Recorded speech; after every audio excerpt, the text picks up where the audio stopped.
It's exciting. It's exciting. I was listening to bells. There was some bells.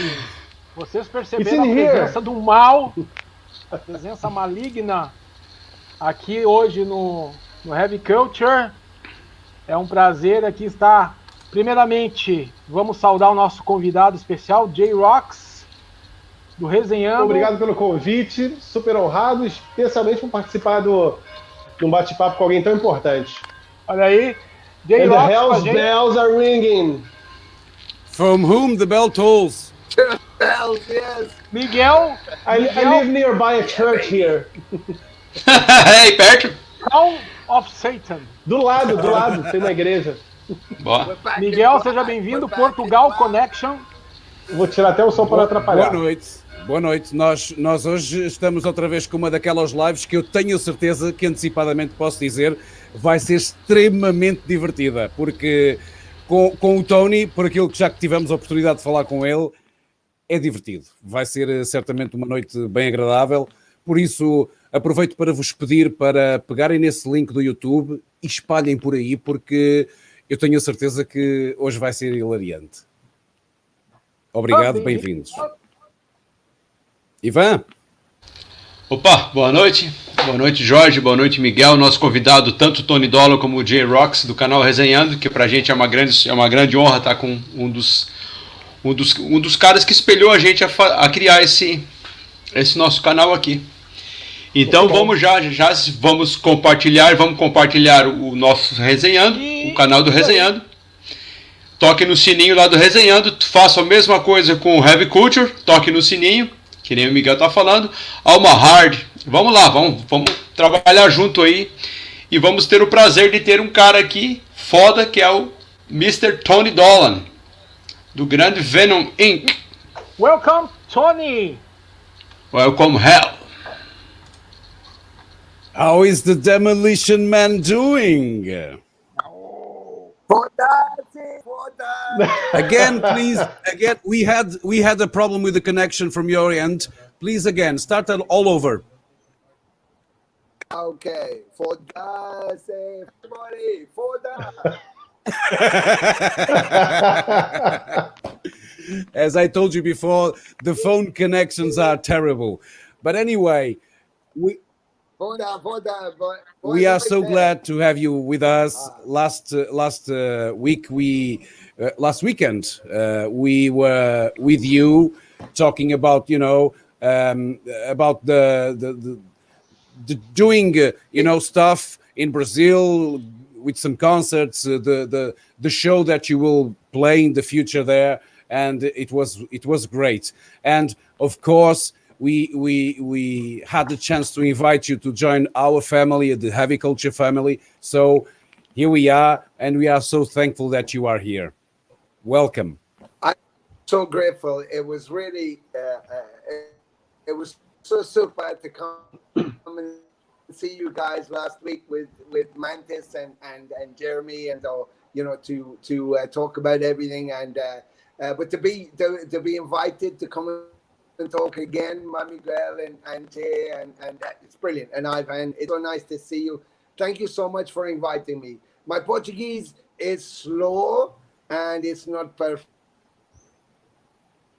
But you already know how to say foda-se. A big difference between Portugal and with Brazil. So my pronunciations, I know how to say foda-se, yes. That's yes, and that's it. I know how to say that, yeah. But don't be, when I speak Portuguese or Portuguese. Oh, a connection in Portugal. The connection. Hey, Tony. Everybody in Brazil says your books, and then when I try and speak Bela Portuguese for Bill, everybody in Portugal. Portuguese sucks, so I give it. Okay, Tony, if possible, do you have any chance to go to your computer or to a different place, because the connection is terrible, and we would like to have you in perfect conditions. Yes, Vocês perceberam alguma coisa que eu não percebi? Ele disse que sim. Ok. Nós, entretanto, vamos aproveitar o facto do Tony estar à procura de fazer ali uma transformação na ligação dele e vamos aqui abrir o nosso livro falando da potencialidade das nossas futuras parcerias com outros canais, porque o objetivo final é de facto espalhar esta mensagem, a palavra do metal, não é? Por isso, eu acho que vamos estender este convite a outros e no Brasil pode-se dizer que há muita gente a fazer lives, ou seja, o metal está vivo e recomenda-se. É assim? O metal tá vivo, recomenda-se, e eu acho também que eu estava até fazendo uma live esse final de semana no Resenhando, porque vai haver um festival aqui online também, só de bandas locais. Então, assim, eu acho que a gente está, inclusive, num momento muito bom de criação de material. Tem muitas bandas de diversos estilos fazendo bom som, bem produzido, bons videoclipes. Então, assim, eu acho que a gente está num momento de criação muito legal aqui.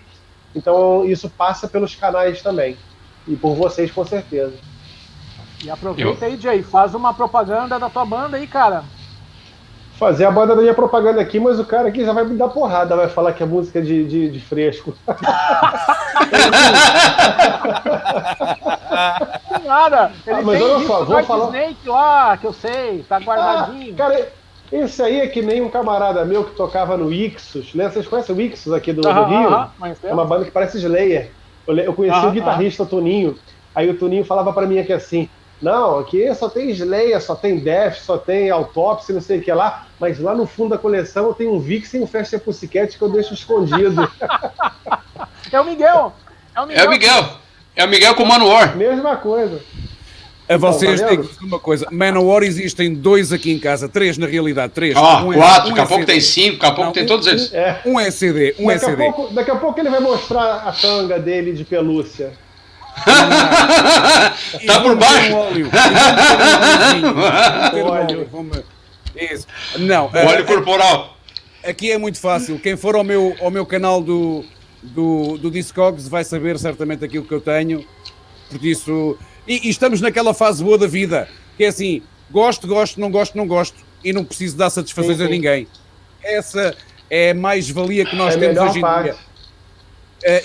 Aquilo que eu te disse há pouco, quando estávamos a falar em off, a propósito das bandas mais hard rock, é assim, é claro que nós aproveitamos isso para deixar ficar um bocadinho... Olha, é aquele jogo de ping-pong que nós vamos fazendo, olha, toma lá da gata, não mas assim melhor, tá. Por isso, é saudável, é aquela discussão musical saudável. Eu sou um cara que eu transito muito bem nas duas, entendeu? Assim, a minha banda, depois eu vou te mandar o link, ou então o pessoal te manda, é a 69 Crash. A gente, apesar de ser hard rock, ela não soa como hard rock dos anos 80, a gente toca com afinação mais baixa, inclui os elementos eletrônicos, uns loops, umas orquestrações, piano, e é um som um pouquinho mais obscuro, entendeu? Assim, eu nunca quis soar como era os anos 80, com alegria, fala de putaria, esse tipo de coisa, que eu acho que isso aí já é um pouco datado, né? E eu transito bem, cara, assim, eu gosto muito de black metal, eu gosto muito de thrash, eu transito bem no escopo como no geral, assim. Isso que é bom, cara, isso que é bom, porque essa diversidade é que torna a coisa sustentável, né? Se você fica nichado, né, o negócio não vinga, né, Bion? Isso aí E a tendência, se você ficar muito nichado, pelo menos para mim, enquanto compositor, você acaba copiando o que todo mundo fez. Eu não quero copiar, eu gosto de... Cara, vocês vão achar que é maluquice, mas quando eu vou compor música para minha banda, eu não escuto Guns N' Roses ou Poison ou Motley Crue, não escuto.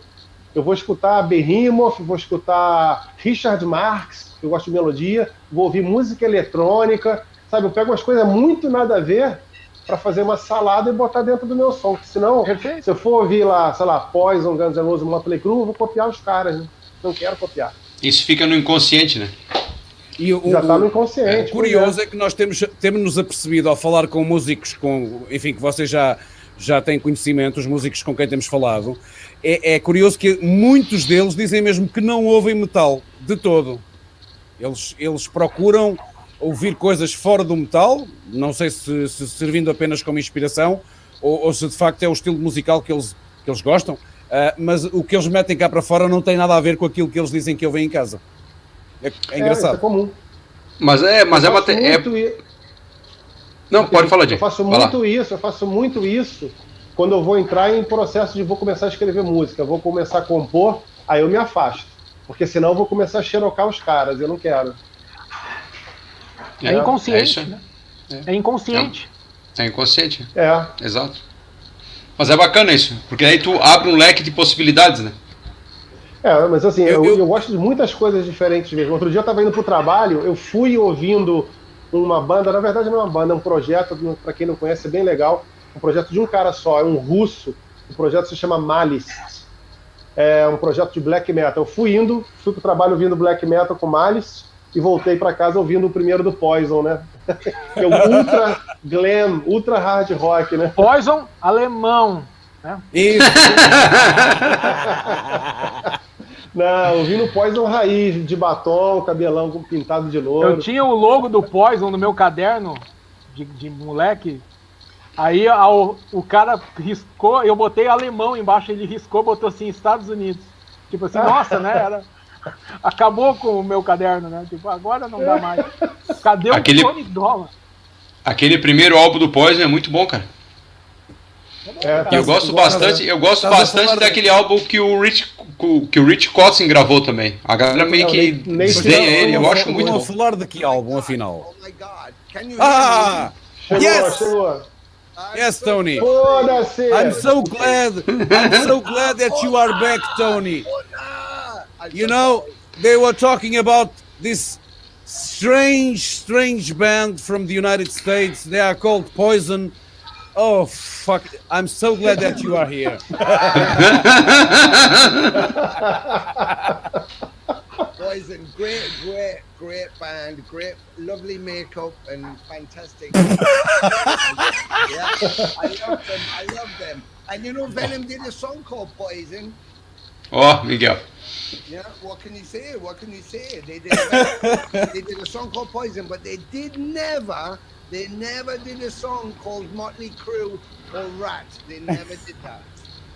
Or Striper. They never did a song called Striper, but they did a song Striper. We have to check out one of these days if Venom Inc. will do a song called Judas Priest. Oh. We probably will. You know, Manchester is a huge Judas Priest fan, and I think probably we will do one called Judas Priest and Motorhead /Motorhead, probably. Yeah. Okay, Tony, as you remember, we have to translate, you know, a little bit in a short way the English that we speak. So let's start all over again. So now okay. you are perfect. We hear you perfect. And let's start from the beginning. Your first word in Portuguese is? Foda!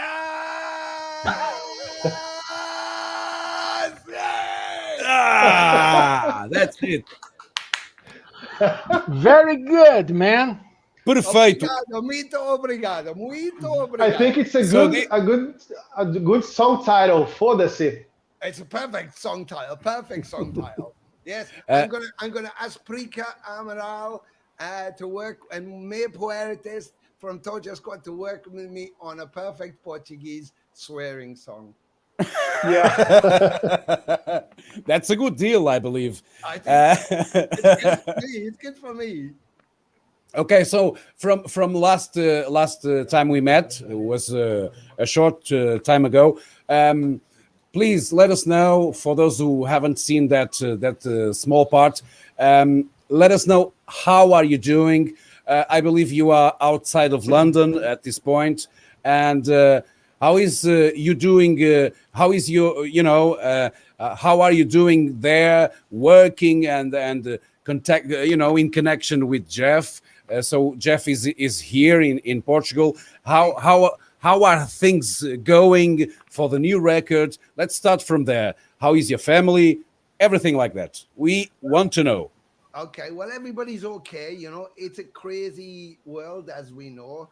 And in England, where we have the vaccination, which they're doing pretty much good.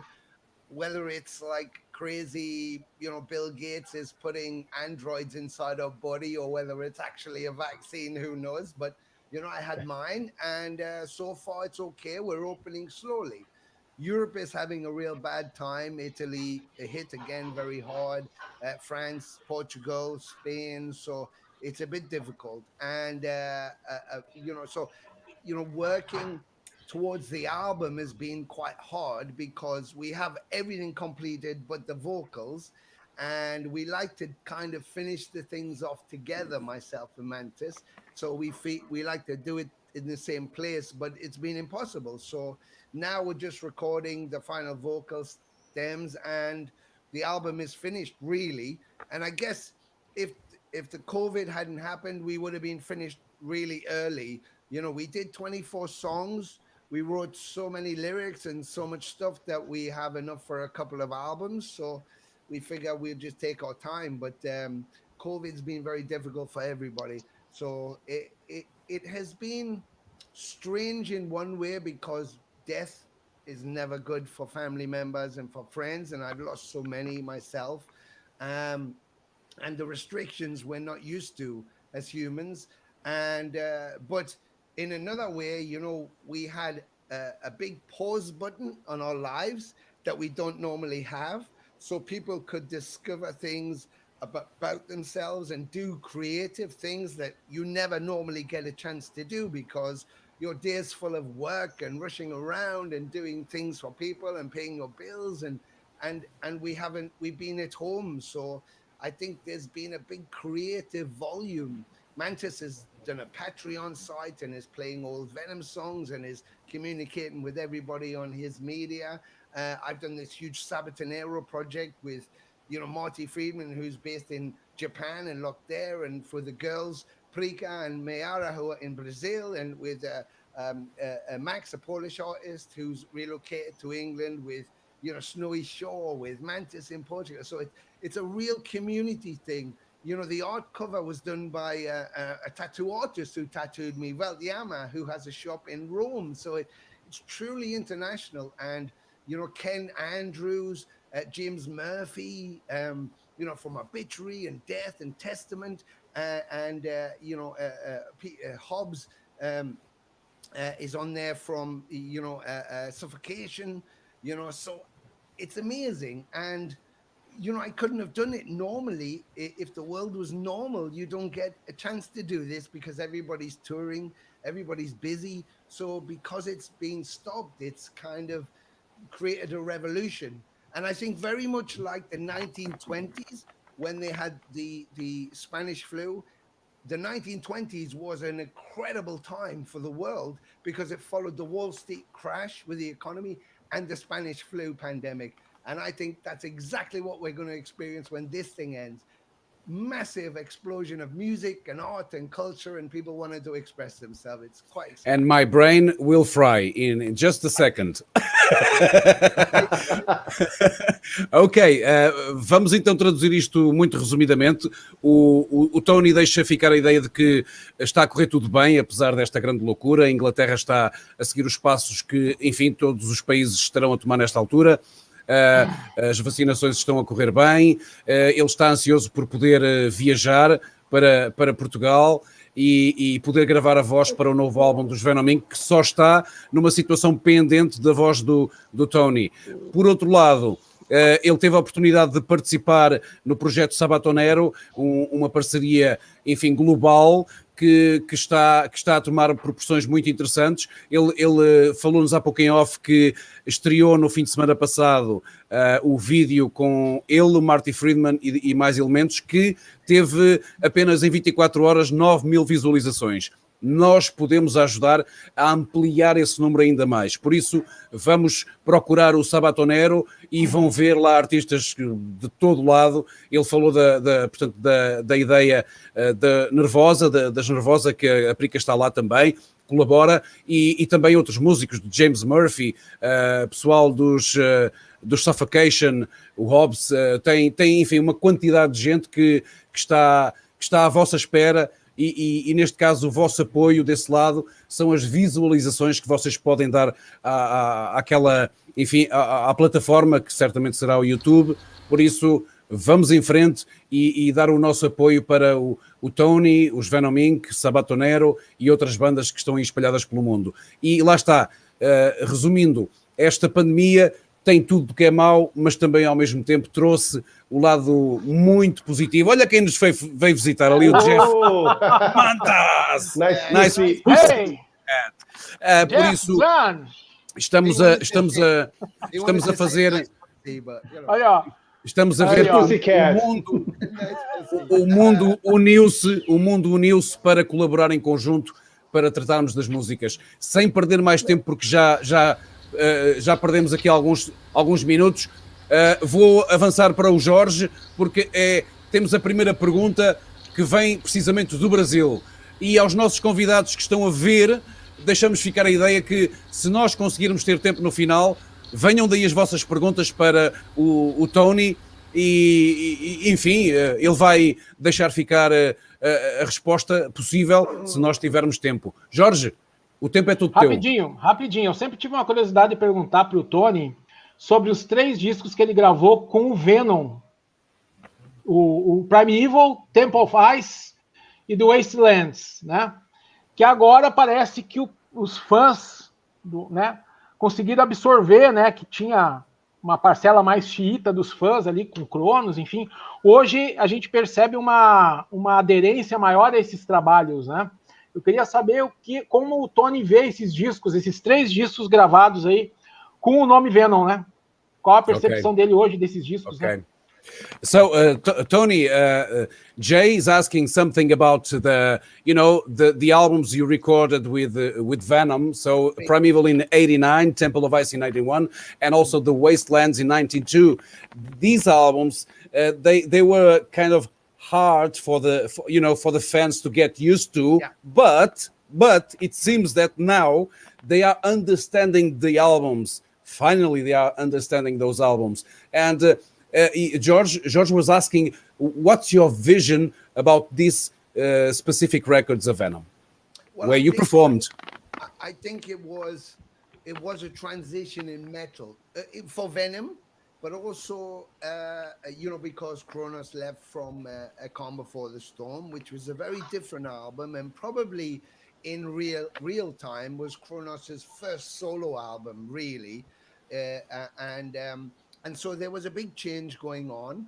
And at the end of the 80s, maybe into the 90s, the early 90s, metal was just not working because they had grunge in America. We had Britpop in the UK. So metal was changing and not so popular. So I think, when we did Primeval, I purposely looked back at Venom and what I loved about the band and the attitude and the punkness and the real hitting hard stuff, and that was the principle. But what we realized very quickly was, Mantis's progression in his performance and writing, and because of the type of person I am, we found that we could do more things. We could actually elaborate and progress, and but I think for the Venom fan base at the time, it was like difficult for them to go, but we needed to be this, and we thought it doesn't need to be that, it could be that and more. And I think, by 92, we were kind of thinking the metal scene was not really happening in the UK, and I loved Venom so much that I didn't want it to be destroyed just by trying to put music out for no reason. So it was like, I'm kind of done now. I think the best Venom has happened and we'll just leave it.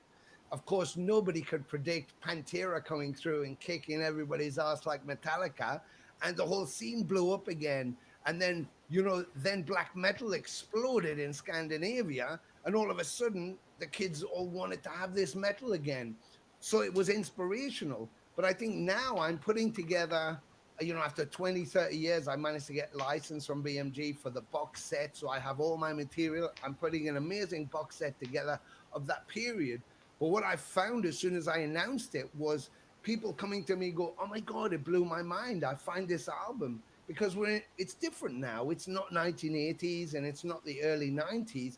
People have got so used to hearing so much richness and diversity in the music, all the genres, you know, across the board, that they're more acceptable, and they're going back to listen to this music now and go, fuck, it was almost like it was beyond the time, like you guys had moved before the genres had moved into that era.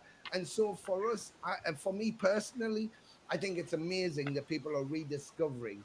You know, it's something I always said, Miguel and Jay, I always said from the very beginning, I don't care when you find Venom. I just want you to find Venom. And it could be on Welcome to Hell. It could be on Possessed. It could be on Calm Before the Storm, or The Wastelands, or Temples of Ice, or Cast in Stone, or Resurrection. There's 40 years of music. It doesn't matter which album, Metal Black, it doesn't matter which album you find Venom, because you have this whole wonderful cornucopia of incredible music by these formidable characters who didn't care what was happening in the scene. They didn't care about genres. They didn't care about anything. They just delivered who they were, honestly. And that's what I think is wonderful. And so to now in 2020, 2021, have people going, oh my God, you know, Primeval was the first album I got. Wastelands, Temples of Ice is a classic, is like brilliant, brilliant. And if that makes you go back and listen to Welcome to Hell or black metal if you're young, or it actually introduces you to Calm Before the Storm and how they advance themselves, or takes you into what Kronos is doing now with, you know, From the Very Depths and From Fallen Angels, which are really great pieces, totally, then that's wonderful. It's about the music, and Venom was always an idea, and not just, you know, like a band that comes and goes. They were a driving force and an idea, and it was about freeing your soul, and I think it still is that. And now you have two of them. You have Venom and Venom Inc., and why not, you know? Tony, foda-se, you are a fucking gentleman. Ok. Eu acho que, resumidamente, está aqui um gentleman, é um facto, porque eu acho que as palavras que ele deixou ficar, dizendo que ele não quer saber, não se preocupa com os nomes que dão ao estilo, aos álbuns, ele diz apenas que quer que descubram Venom, seja quando for. Não é este álbum, aquele ou aquele outro. É quando for. Ele apenas quer que descubram Venom. E de facto ele fala ali de um período em que o metal estaria a passar por uma fase mais difícil, nomeadamente em Inglaterra, e quando ele entra para os Venom para fazer aquele Primeval, faz-se ali cria-se ali uma corrente bastante interessante que traz, enfim, nova energia. Jorge, tens que ligar o microfone, rapaz. Tá emocionado. Sorry. J-Rocks. Contigo, meu amigo. Comigo a bola? Jay. Okay. Tá contigo. I'd like to go back in time a little bit and ask you about Aton Kraft. Okay. Because I can't grow my hair. I'm sorry. Because I always thought the band had the heaviness and the rawness of Motorhead or Venom, but also some different elements, some different melodies like Merciful Fate or something like that. And I would like to know the reason why this band didn't explode like Motorhead, Venom, and Merciful Fate and things like that. Well, you know, I think the thing was when we began, it was 1979, and I was like completely into punk. And I used to go to all the shows, and I saw everybody that I could possibly see, from the Roots and the Stiff Little Fingers. Angelic Upstarts were a favorite band of mine, the Dickies from America. And I remember I heard the Dickies, they had a song called Paranoid, and 1978, and I bought their first album, and I loved the album. And I was at a party at a friend's house, and someone put on Paranoid, and I was like, what the fuck is that? And they went, oh, it's called Paranoid. I said, you've got the things on the wrong speed, man. And I went across and I changed it onto 78 on the record machine, and the song was going And they went, what are you fucking doing? And I said, it's on the wrong speed. And they went, no, you play it on 33. And I was going, but it's so slow. And they said, but it's supposed to be that speed. And I went, no, it's fucking not. I've got the album. And I said, the Dickies don't play like that. They went, who the fuck are the Dickies? And I was like, well, they did Paranoid. And they went, it's Black Sabbath. And I was like, who the fuck's Black Sabbath? And it was like a mind fuck for me. And I heard this version and thought, wow, that's the original. And then I went into a club one night to see a punk band who were opening act for the headline band. And I knew the guys, and I was backstage with them, underage, drinking, you know. And they said, Tony, you should go see this band who's we're playing with. And I said, well, I don't know, they look like hippies. And they said, yeah, they got long hair, but man, they kick ass. And I was like, I don't know. And they went, they're crazy. You should go. So I was like, okay. So I go into the club. I go all the way up to the stage. The lights go out and I hear this. Brrr. I was like, what the fuck is that? And then it goes boom. And there's Lemmy, Eddie, and Filthy Phil. And it was Motorhead. And I walked out like I'd been in a car accident. I was like, fuck. Wow. Fuck. And it just blew my mind. And I thought, what if you took the Dickies, who were really fast in 1978, really fast, and then you mixed it with the power that was Motorhead, dirty and heavy? I thought, what fuck would happen there? And so that was what inspired Atomcraft. I wanted to be as fast as the Dickies and as heavy as Motorhead. And that was my thing. And I think that we were just too naive. We didn't know how to get a record deal. We did demos and stuff, but I didn't know who to send it to. I didn't know how you got a deal. And in Wall's End, where we lived, there was one record label called Neat Records. And I knew Raven were on there. Satan had just recorded something. Lone Wolf were on there. And of course, Venom did their first single on there. So I thought, well, that's what I need to do, is go to Neat Records and get a deal. And it took me another 6 years before they offered me anything. And by that time, it was Venom had 2 albums out. Raven had moved to Atlantic. So the scene had happened. And I think that I had to change the band around. So Future Warriors, which was kind of progressive in my head and kind of proto-thrash and stuff, I guess, by the time the album went out, the whole thrash scene was happening. Metallica had already happened, and the Bay Area was growing, and Venom had gone out. So everything that we'd been, people had already done. So when we arrived, it was too late. And we did really well to 1988, but I think at the end of that, I just thought, you know, I'm too tired now, and what we've done, and that was kind of it. Uou, okay, Atomcraft, uma banda com história, sem dúvida. Vamos resumir. Dickies, Motorhead, peso, rapidez, Atomcraft. E depois, enfim, procura-se o contacto discográfico. É difícil, só ao fim de 6 anos é que ele aparece. E depois dá-se umas voltas ao mundo e chega ao cansaço, instala-se o cansaço na banda e Atomcraft fica pelo caminho. Eu tenho uma pergunta para fazer já a seguir. Se não te importas, eu avanço com esta questão. So Tony, this comes from Portugal, this question.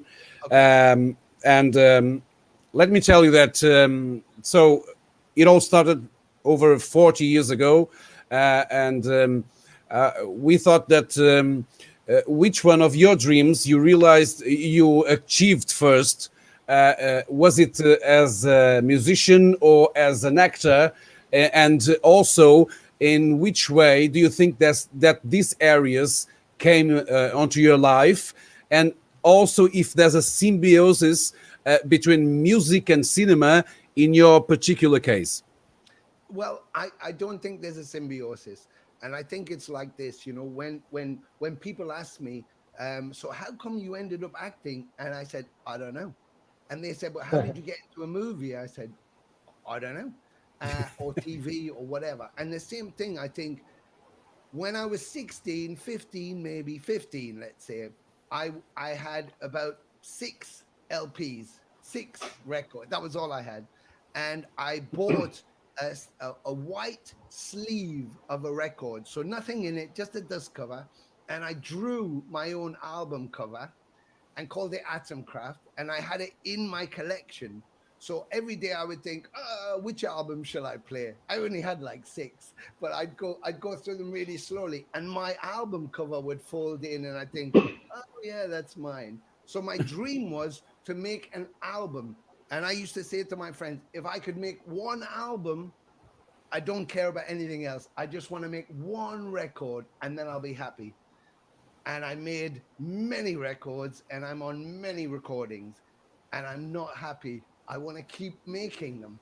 And the same thing with television and with acting. I worked for many years with the Royal Shakespeare Company as a backstage technician. And I always said, I'd love to do Shakespeare on stage. And I was on a tour as the master carpenter of a show.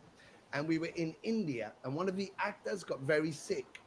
And they came to me and said, one of our actors is really sick for tonight. And I said, oh shit, what are we going to do? And they said, well, you know, we were thinking, who do we get? And thought, yeah, but Tony knows the play and you quote it all the time. And I said, okay, but I don't know anybody in India. They went, but why don't you do it? And I was like, okay. So I did. And I'm like, fucking hell, I'm actually on stage doing Shakespeare. So I said to the director, who thanked me for doing and helping, I said, okay, I did that on one condition. You teach me how to act. So when we got back at the end of that tour, he took me to his studio, and I worked with a lot of actors.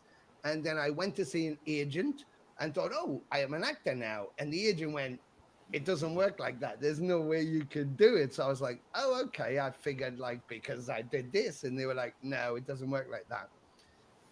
And then I got a call about a week later from another agent, said, can you come and see us? We saw you in Shakespeare. And I was like, okay. So I went to see them. And a week later, I was on the set of First Night with Richard Gere. And I was like, no way. And then a week later, I was on the set of Judge Dredd with Sylvester Stallone and Armando Sante.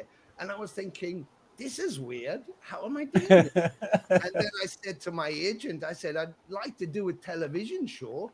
And 2 weeks later, I was in a television show. And then, so it kind of like, I just wanted to do it. And there was no magic formula. I just decided to do it, and I did it. So why? I don't know. I'm not the best at things, I'm sure. And there's incredible actors. I can't be the worst either. But I think what I tell young students is just believe in what you want to do, and really believe. Because if you say, I'd love to be a millionaire, you would be a millionaire, but you have to make sacrifices to be a millionaire. You know, if you want to win the lottery, it's a dream. But if you want to be a millionaire, you become a millionaire. You know, Elon Musk and Richard Branson sacrificed relationships, all that PlayStations, all that shit you want to do with your friends in the park and the pub. They sacrificed that to become millionaires. And I had to question myself, do I really want to sacrifice my friendships, people, because that's my thing. I love people, I love food, I love culture, I love the music, and I love traveling the world. Am I prepared to sacrifice all of that just to say I'm a millionaire? I'm not. I love it too much. And so, you know, measure your success. So a journalist once said to me, how do you feel that you weren't successful in movies? And I said, well, what do you mean I wasn't successful? And they said, well, you know, you did a couple of movies, but then you didn't do any more. I said, because I chose not to. You're measuring my success that I'm not Tom Cruise. I haven't got a house in, you know, some fucking beach house in, you know, Santa Monica. But that's not what I decided to do. I didn't want that. I wanted to make a movie, and I was in a movie. I wanted to be in a TV show. I was in a TV show. I wanted to make one album, and I made more than one album. So you set your goals for you. And if you would reach them, if I'd only had one album, that's my success. If I made one movie, that's my success. If I did one TV show, that's my success. If I want to write a book and I write one book, it doesn't even matter if everybody says it's shit. If it gets published, that's my success. So, you know, don't let others judge how well you do. You're the only judge of you. You're your challenge, and you're the person who can make it happen or not. And if you go, I'm really glad I did that, and I did what I set out to do, that's success.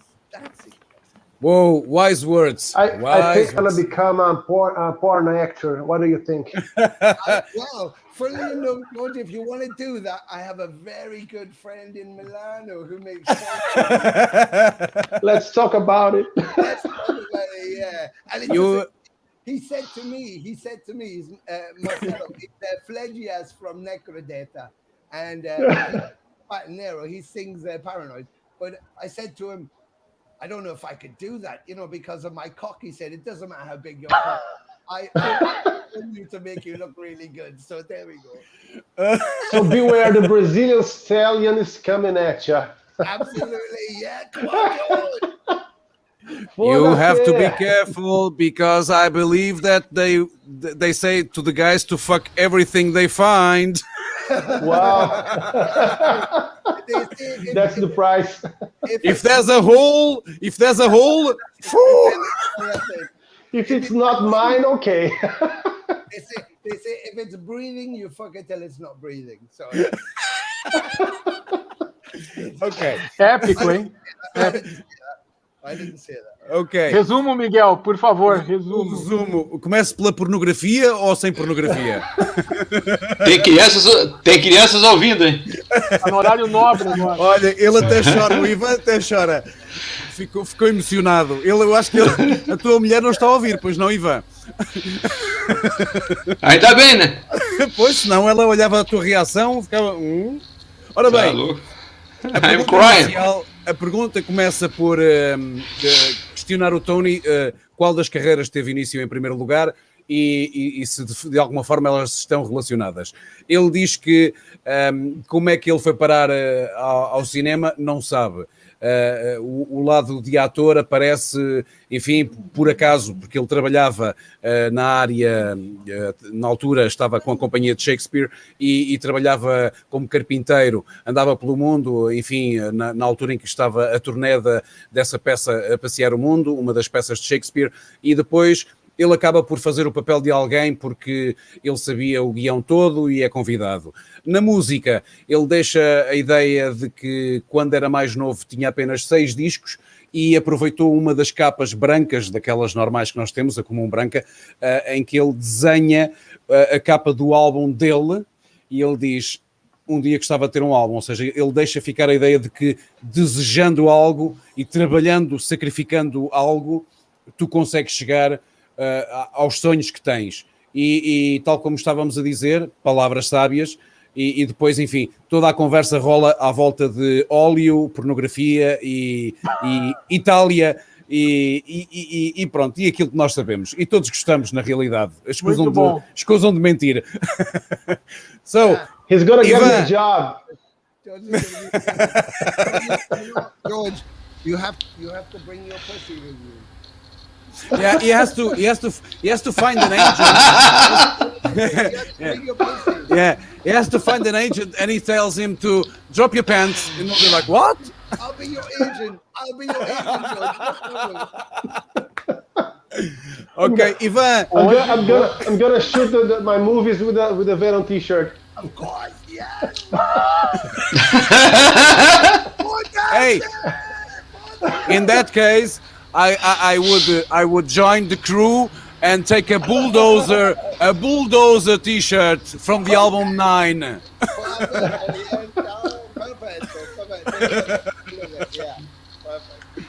É com o Ivan.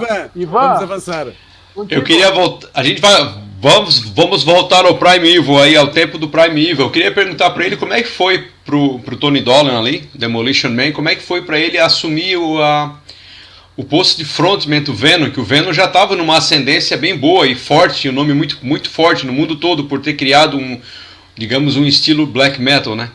E como é que foi para ele assim, entrar na banda e ver a reação dos fãs, a reação do como é que foi para ele ter essa experiência de já entrar numa banda formada já? Okay. So Tony, is it possible to get back to music? I don't know. I don't think that's possible. Not anymore. I had too much Jack Daniels. I don't think it's possible. I think we should stay with George's porn thing. Of course.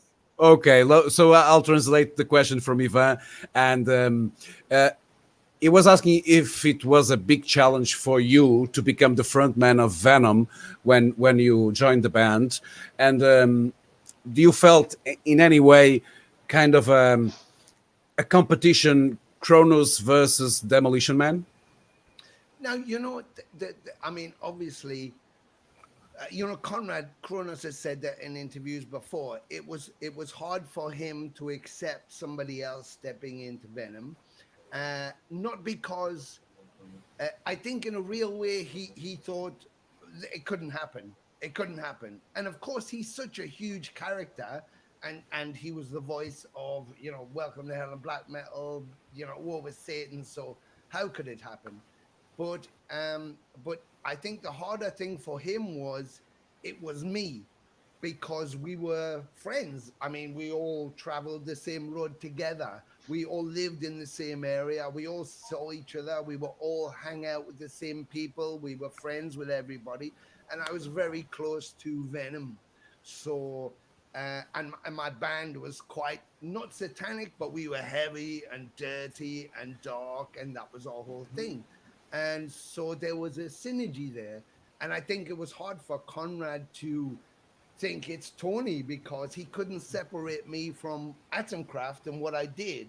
So, but for me, regardless of any propaganda that's been written since then, I didn't think for 1 minute. When Abaddon asked me to, the initial meeting was I'd done the final Atomcraft tour with Nasty Savage and Exuma. We did a really great tour. We finished it. My guitarist decided he didn't like it anymore, wanted to leave. The singer we had at the time, I at that time I was playing second guitar, rhythm guitar in the band, so we could have a singer and thicken the sound. And he decided he fell in love and wanted to leave too. So okay, that's your decision. And the drummer Jed said to me, well, we should just audition new people. And I said, I've been doing this for over a decade now, and I'm kind of tired with it. I'm kind of tired. So maybe that's as far as we go. Maybe it's time for me to do something else. And so I was thinking, should I carry on? Should we do something? Should I look for another band or do something new? And, I'd never jumped on any bandwagons. Atomcraft were not like any other bands. Much like Venom, we were just not like anybody else, because we didn't have any rules. So we did whatever we felt like, whether it fit the scene or not. We didn't care. It was like, but that's what we do. And so I had a meeting with Abaddon and Eric Cook, who managed Venom, and they told me that Kronos had left. And I was like, no way, fuck. And they were like, yeah. So we need a bass vocalist because we have 3 albums to record for Music for Nations. We have a deal. And I was like sitting in the pub, in the bar, going, well, I could think of this guy, there's this guy. And then after a while, they went to me, but what about you? And I was like, me? And they would say, well, Atomcraft is on hold. You know the band. You know what was good about us. You know where we went wrong with Possessed and with Calm Before the Storm. And you know all the songs. And you can play and you can sing. So why not? And I was like, fuck yeah. So I said yes, not thinking I was replacing Conrad and not thinking about it. As a fan, I was thinking, I get to play all these fucking great songs and sing all these fucking great songs with my friends. Who would say no to that? And so that's why I did it. And my only stipulation was that Mantis is back. And they had a big problem, of course, because Venom are always a big problem to personalities. And they said, we've asked Jeff, and he said, fuck off. He's not going to do it. So they said, but maybe because he's your brother, if you talk to him, maybe. So I was like, okay. So I called Jeff and spoke to Jeff, and he said, yeah, I'm not interested. And I said, well, they asked me. And he said, really? I said, yeah. He said, what did you say? I said, I'll do it if you do it. And if you don't do it, I won't do it. And Jeff said, well, I would do it if you did it. So we said, okay, let's do it. And that's how it happened. So I know it seems like, did you step into Kronos' shoes, and were you trying to emulate him, and I didn't, because I'm me. I'm not Kronos, I'm me. So I did it the way I do it. And you know, some fans prefer to hear those songs. I mean, how can you sing Bloodlust like Kronos did it? You can't, because he did it. It's iconic. How can you deliver, you know, Sons of Satan or Witching Hour or Seven Gates of Hell with his? You can't. So I didn't try. Why would I? So what I did was, I was me doing those songs. But when I do them from here. It's a thing I call my heart. And it's the only thing you can do. And when you do it from your soul, it means something. So those songs, when I deliver them, they mean as much to me as they did then when I sing them out. And very much in a way that we did Heaven and Hell on the Sabbath and Hero song.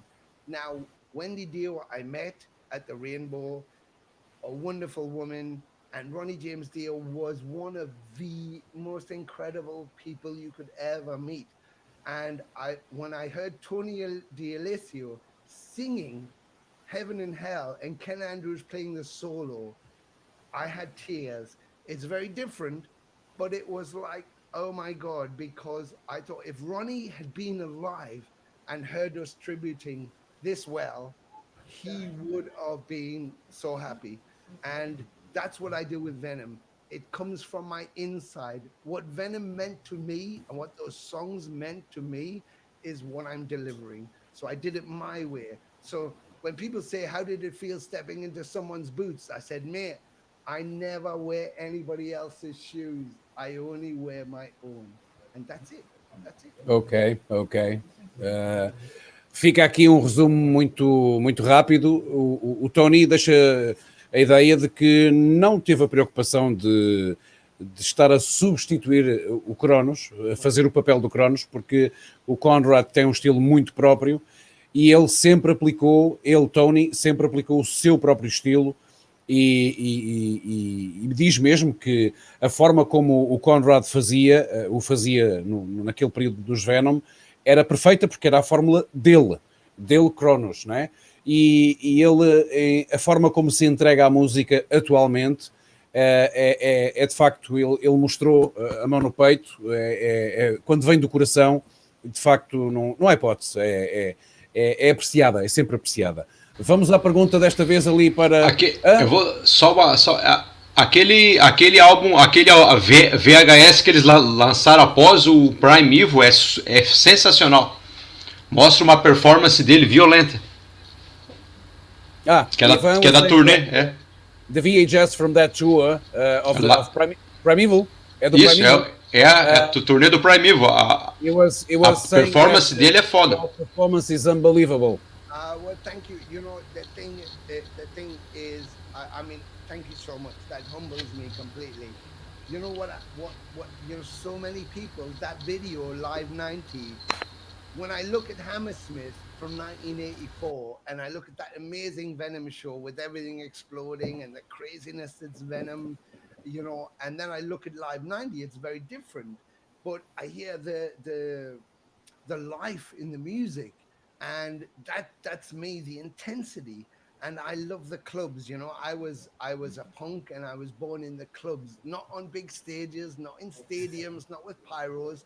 I was born in the clubs where it was just this close, and sweat and beer and shit and puke and fucking craziness. And that was where I love. And, you know, and when we go to New York and play, for example, we played the Gramercy, the Ritz, these big theaters, 2,000 people. But I always make sure we play Brooklyn. We play like a club called Simvitis, which crams in about 400 people, and you can't breathe in there, because that's where the music comes alive, and that's where the people come alive.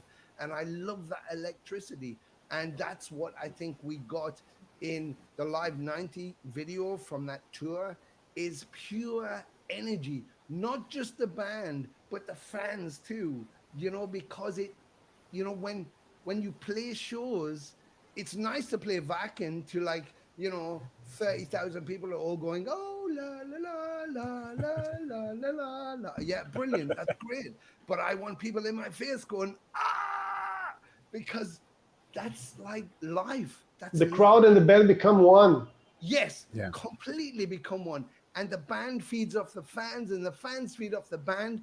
And at the beginning of the show, you're like two things, and at the end, you're just one thing.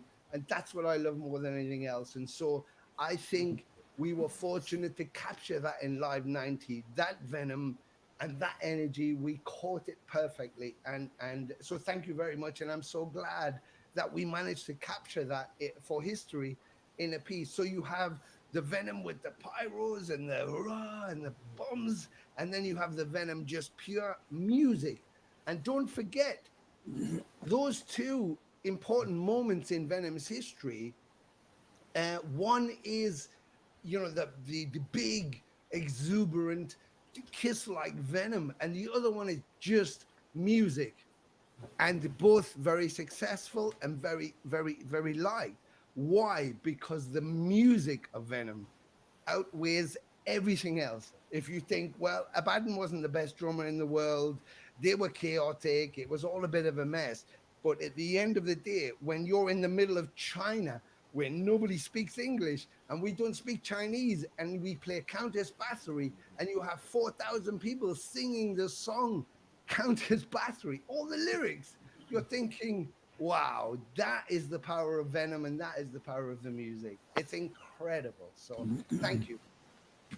Com certeza. É sem dúvida a experiência a falar de como enfim, começa nessa turnê do Primeval, o tocar nos clubes pequenos muito próximo dos fãs e vice-versa, os fãs próximos dos músicos transmitem a energia que eles precisam para de facto, enfim, tornarem-se num só, como se dizia há pouco, e isso é fantástico.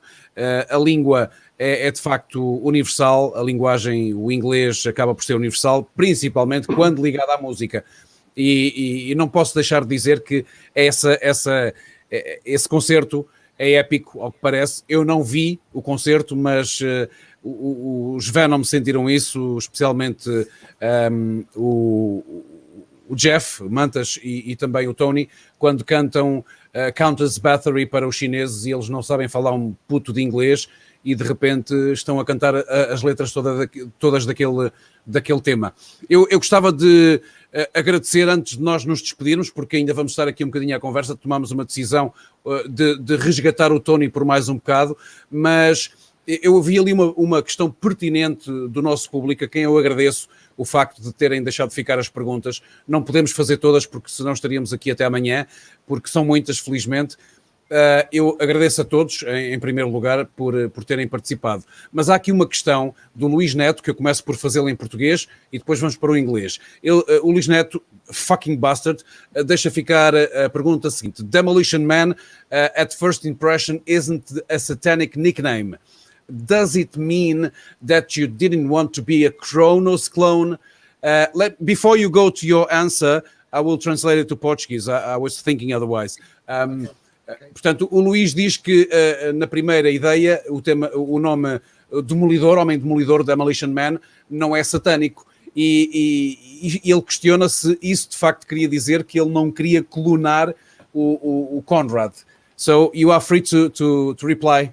Well, you know, this is from Louis Neto, of course. I know Louis, and you know, my nickname wasn't my creation. You know, when Venom created their names, they looked for, you know, as the black metal bands did, they searched satanic script and Bibles and tried to pick out names so that, you know, by the time a band looks now, it's like you can't call yourself anything because everybody's taken everything.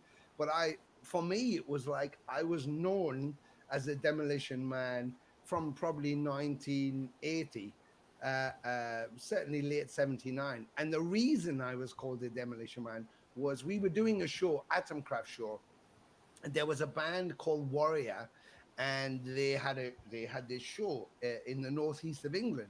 And I was in a record store, and a guy I knew, a friend of mine who was kind of helping roadie and stuff, came running into the show. It was Saturday afternoon, and he said to me, Tony, fuck, there you are. There's a band called Warrior. They're playing this place in Billingham, which was a place in the northeast, and their support bands dropped out. And they called me and said, can we get Atomcraft? So he was like, what do you want to do? I said, let's play. So I ran home. I called my drummer. I said, right, we've got a gig. And he was like, what? I said, yeah, we got a gig tonight. You got to come. So he got his stuff together. I then went to my guitarist's house. He was out with his girlfriend. So I sat for 3 hours with his mum talking, like having cups of tea, talking. Oh, yes, it's right. Waiting for him to come home. And as soon as the front door, I went, Steve, we have a show. Because, of course, we didn't have cell phones or internet. So I had to wait for him. And so he came in. He was like, shit. And I remember he was like, I need my stage clothes. He went to his laundry basket. His mum had a laundry basket. And his trousers, his jeans that he wore all the time were right at the bottom. And he pulled them out of the laundry basket and they fucking stunk. All he had in the house was like some furniture polish spray that you spray on the table to clean wood.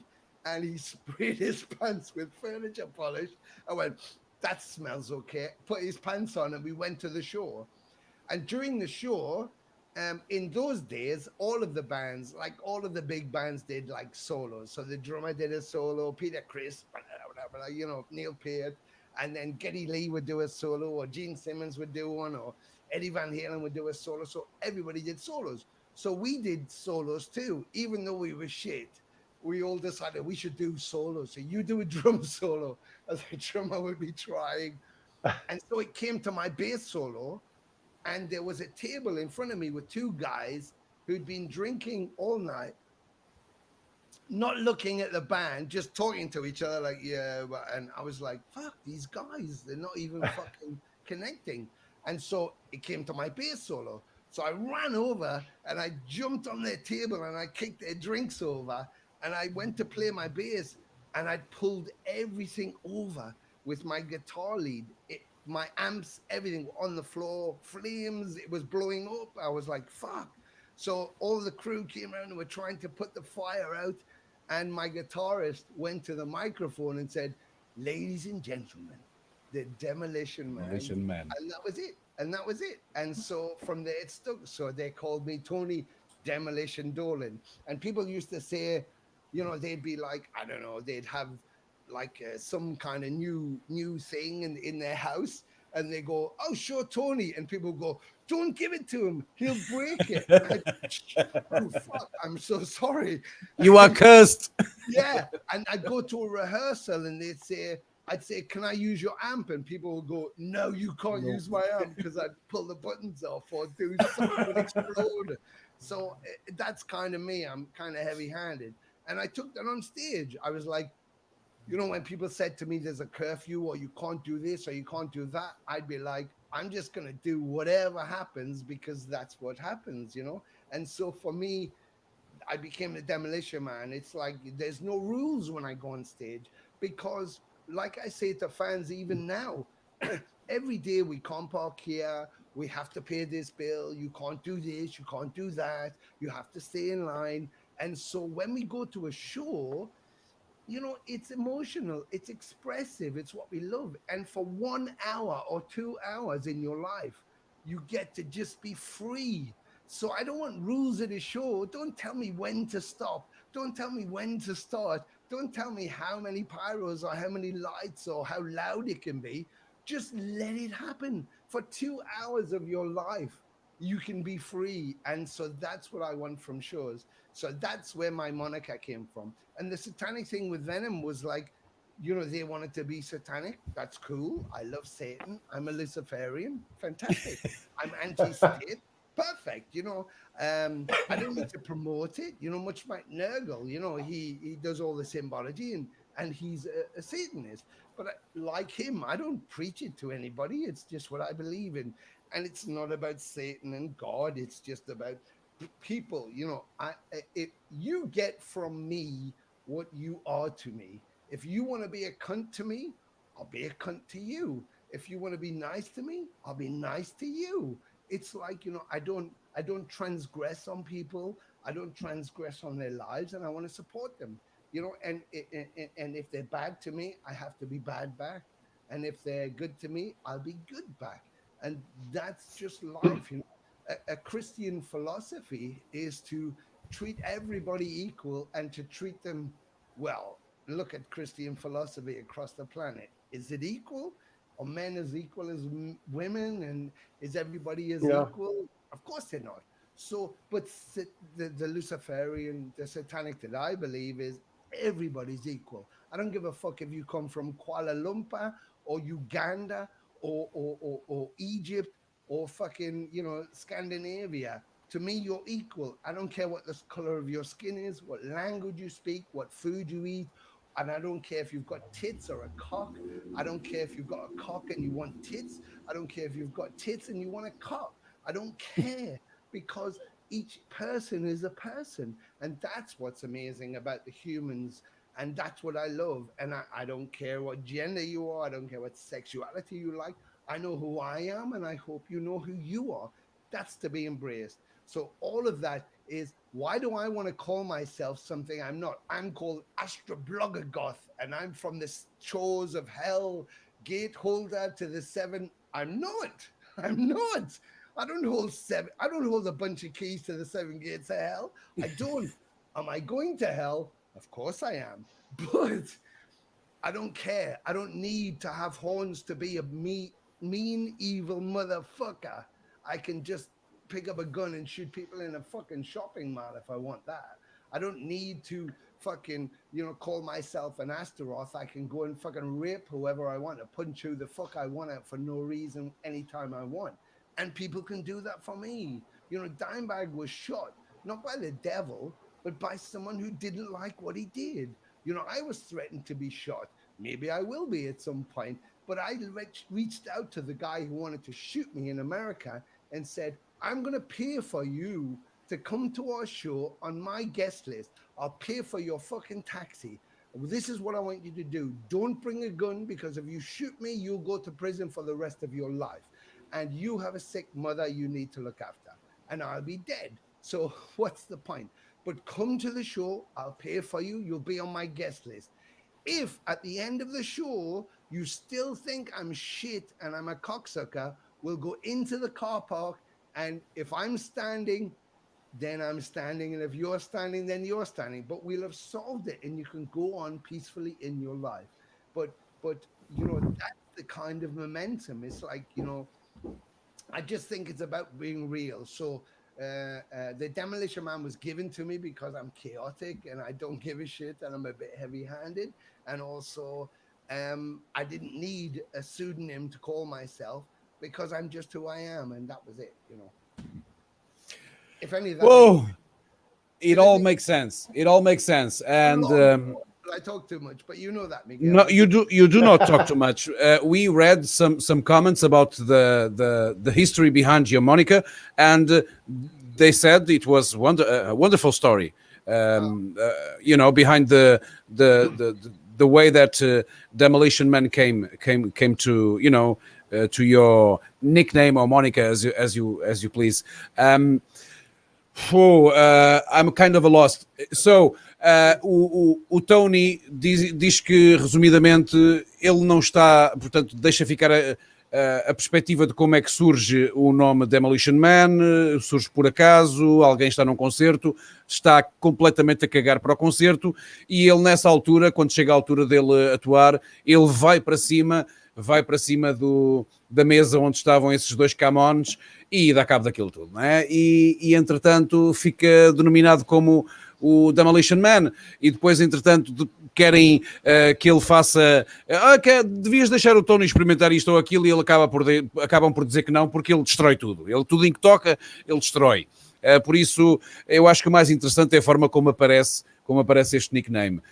Por outro lado, ele transparece a ideia relativamente à posição que ele tem da ideologia, neste caso satânica.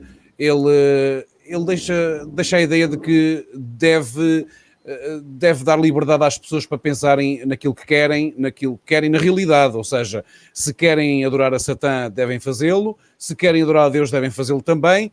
Se querem adorar uma pedra, também o podem fazer. Por isso, ele gosta dessa liberdade das pessoas poderem escolher.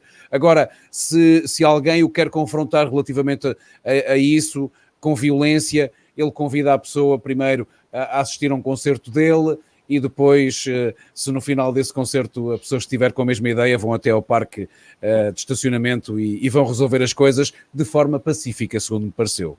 Porque eu acho que nós, nesta fase, todos somos pacifistas. Eu costumo dizer, andar à porrada ou à chapada ou ao murro, ou como vocês queiram chamar, já cansa muito e nós já não temos paciência, a sério.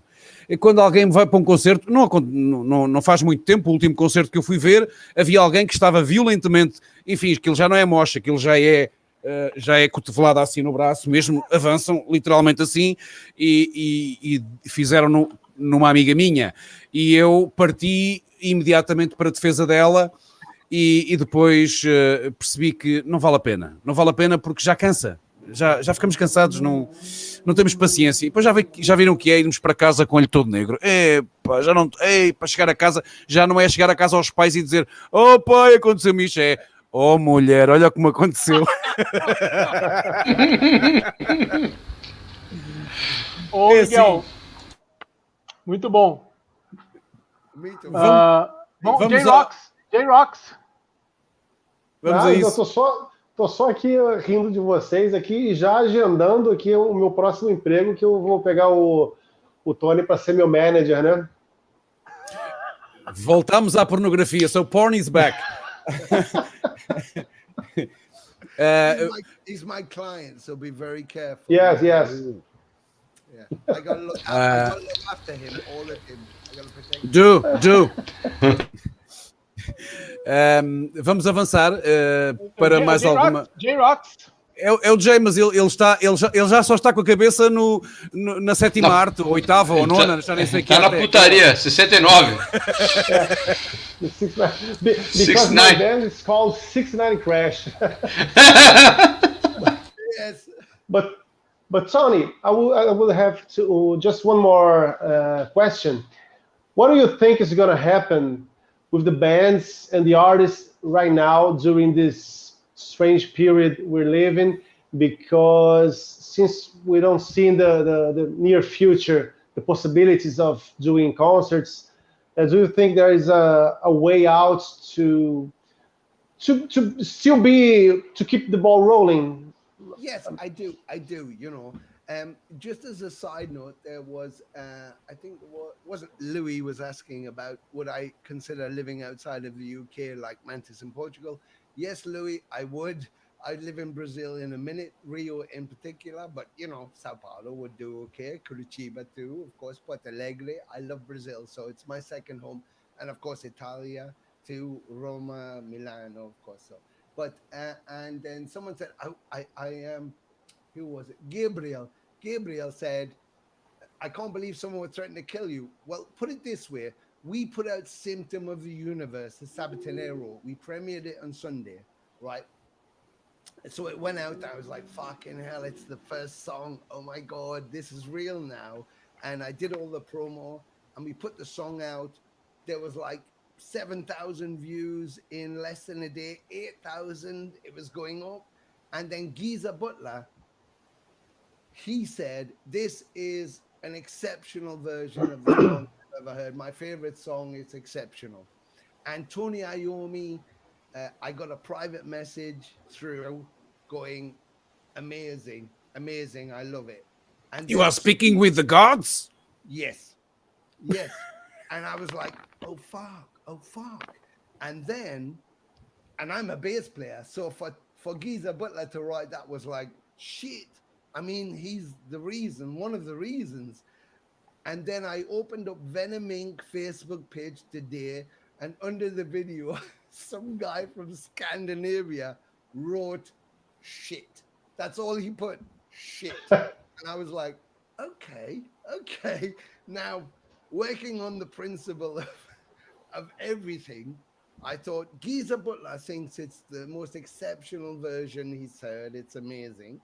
Tony Iommi says, I actually love it. But some guy in Scandinavia thinks it's shit. And I thought, do I let that affect me or not?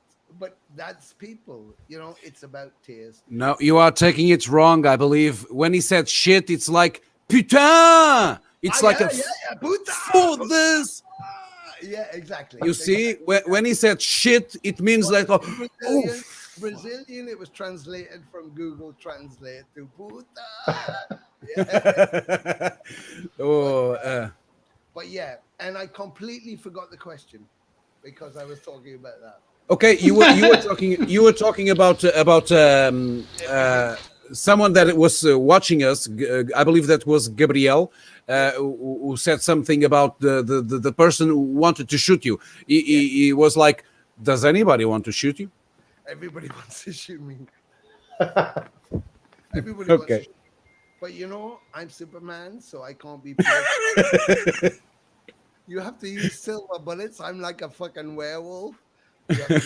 Really, you know, because there's lots of people who go like, yes, but I'm really, and I've got big teeth and I'm really evil and I pray to the moon. But I actually, you know, you have to, if you're going to hit me, you need to hit me with a really big bat. And it needs to be made of really hard material, maybe metal or something. But no, you did ask me a question and I completely forgot it because I talked too much and I forgot what the question was. But anyway, it was really important. And yes, George was my answer, if that was the question. Ok. Jorge, eu acho que vou avançar agora com uma questão. Eu vou pedir ao Jorge. Ele escreveu em português.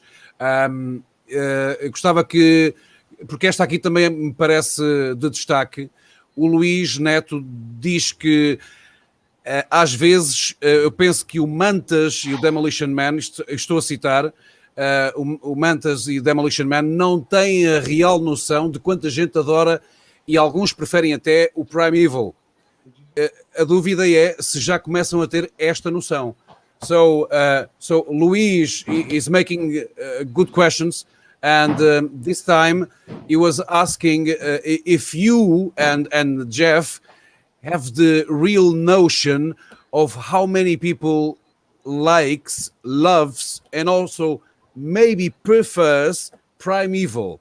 And if you already started to have this notion about the, you know, the idea of people liking more that period, indeed, when you recorded Primeval. No, you know, for me, you know, we had, and for Jeff too, we had no idea, he had no idea what the demographic was, no idea how many people liked it or whatever. And Jeff will say in his book and on his blogs, you know, he will tell the story over and over that for him it was like complete surprise. You know, there was a show they did in Europe where he turned up and he was on stage waiting to go on stage to just address the audience because their gear, all their equipment was in embargo, so they couldn't play the show. And while he was standing there, a technician from the stage walked past singing Sons of Satan. And Jeff was like, how does he know the words to my song? You know, and it was like, he didn't realize what was happening because we were disconnected in where we come from in the north. You know, we were totally disconnected from the rest. We weren't in London where everything was happening. We were in a very secluded place, and Venom was like not like any other band. So that was two reasons that we were stuck on the outside of everything. Plus, Venom were the only band that made an independent label successful. You know, you have Music for Nations, Metal Blade, Megaforce, they all came after Neat Records. You know, before that, it was, you know, RCA and Atlantic and you know, all these huge labels. It was corporate. The whole music industry was corporate. And all of a sudden, there was Venom on an independent label kicking the fucking ass out of the whole thing. And so it was unusual, but we nobody had any idea. You know, we didn't know what to do. We just did what we did, and then it happened. And so, yeah, by the time we even got to Primeval, it was like we weren't considering what people thought. We just wanted to do something Venom.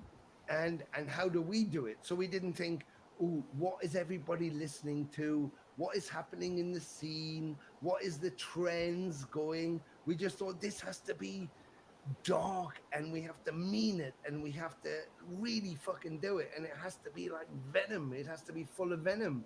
And of course, it's Venom in a different way because it's not classic and it's not with Kronos, but it was our Venom. And I always said, the two things I think is quite incredible is that Kronos and Mantis had a kind of alchemy, if you like. They had something between the two of them that just was magical. But in a different way, myself and Mantis have always had that same kind of alchemy. It's different because we're different, but we have it too. And so you get these two magical themes. And, as much as the album should have maybe gone Welcome to Hell, Black Metal, Primeval, maybe that would have expanded things a bit more if we'd just done it sooner. But, time and bands and progressions, so, when people say, sometimes, I think of Black Sabbath, one of my favorite bands, and I think of Heaven and Hell with Ronnie James Dio. Very different, but like both classic. And maybe that's Venom, maybe one was Ozzy and one was Dio. Which one is better? Neither. They're both their own thing, but they're both embraceable. And if you listen to Heaven and Hell, for example, you may go, fucking hell, that's killer. And then go back and discover the early Sabbath albums, go, oh my God, what's going on? And that's what I love. If you find the early Venom albums, you may come later. So it's all embracing. It's all embracing. Luís, acho que ficou aqui respondido. Uma ideia do facto de eles não terem noção daquilo, da dimensão que o álbum teve, mas talvez com coincidências de passar aqui ou acolá e alguém estar a cantar a música desse trabalho, fica então assim uma breve ideia de que, o que é que ele estava a fazer a cantar isto? Portanto, e depois lá está, ele volta aqui a trazer a humildade, dizendo que os Venom tiveram, naquele período, tiveram um novo vocalista e ele abraçou aquilo em conjunto com o Jeff, não como deixa-me ver o que é que está a acontecer e fazer a música para ir ao encontro do que está a vender, mas sim fazer aquilo que se sentia com força, com escuridão, e saiu aquele álbum fantástico. So my next question, first in Portuguese, and then I will say my thanks, first of all, to everyone that was, asking questions on the chat, and at least we will try to reply them later. I don't know if that's possible or not. Jorge, antes de irmos a ti, deixa-me fazer a última pergunta, está bem? E fazes tu a minha última pergunta. E avanças tu depois com a próxima. Pode ser? Hã? É tranquilo? Ok. Ok, pá. Então é assim, a pergunta que eu deixo ficar em português em primeiro lugar, sabemos, Tony, que andavas com os Venom desde o início. A pergunta é, terão eles sido das tuas maiores influências? Já disseste que tinhas outras influências, mas terão sido os Venom também uma das grandes influências? E vamos agora para um futuro mais próximo, querendo saber se o novo álbum dos Venom Inc. vai ser de alguma forma ousado, se tens novas ideias a aplicar no novo disco, e este disco está a ganhar forma em Tomar e Portugal. Resumindo, gostas de experimentar coisas novas? Ok, so in Portuguese is done, now in English. So we knew throughout this interview, we realized that you were with Venom lots of times. You used to hang out with those guys, and my question goes to the following: were they one of the biggest influences in your career? You know, with all the bands where you participated, collaborated, and also if the new Venom Inc. album will be in any way bold by using new ideas to this record that is getting shape in Tomar, Portugal. So, shortened, do you like to try new things? Yes. I mean, okay, so Venom weren't an influence for me because they were my contemporaries, they were my friends. You know, when it all began, you know, they're like, I think Jeff is going to be 400 in a couple of weeks. Quite old. And Conrad is a couple of years older. Jeff is 3 years older than me, and Tony is Abaddon is 4 years older. So Tony's already 60. Jeff will be 60.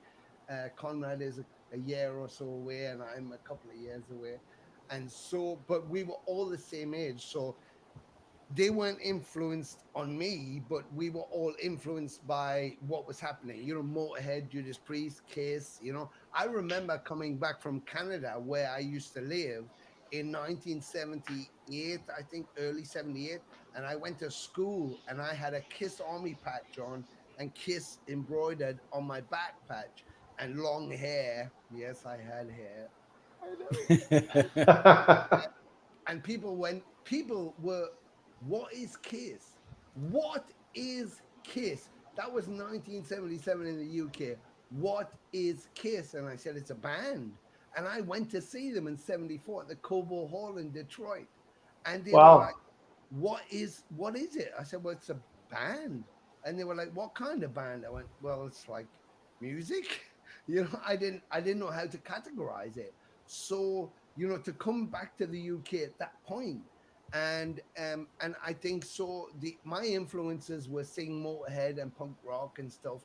Jeff's motivation was Kiss when he discovered Kiss in '78 and Judas Priest, and so you know they weren't. I couldn't be influenced by Venom. They were my friends. They were my friends making records. I was like, oh my God, my people I know can actually make records. They're not like Deep Purple or Led Zeppelin. I know these people and they live where I live. So for me, it was like, wow, it's like you guys get together and George makes an album and we all go, George, you made an album, fucking fantastic. It was like that. And then George becomes Metallica and we're like, oh my God, George is Metallica. It's that kind of thing. And that's what happened, you know? So I never considered that for 1 minute. And the whole premise of, you know, of the journey of becoming who you are and where you are, you don't think about it. You know, Dee Snider, who's an amazing person. He is a real amazing person. And Dee said, you know, when he was Twisted Sister and they were trying to break it in New York, everybody was like, fucking fuck you, shit, you're shit.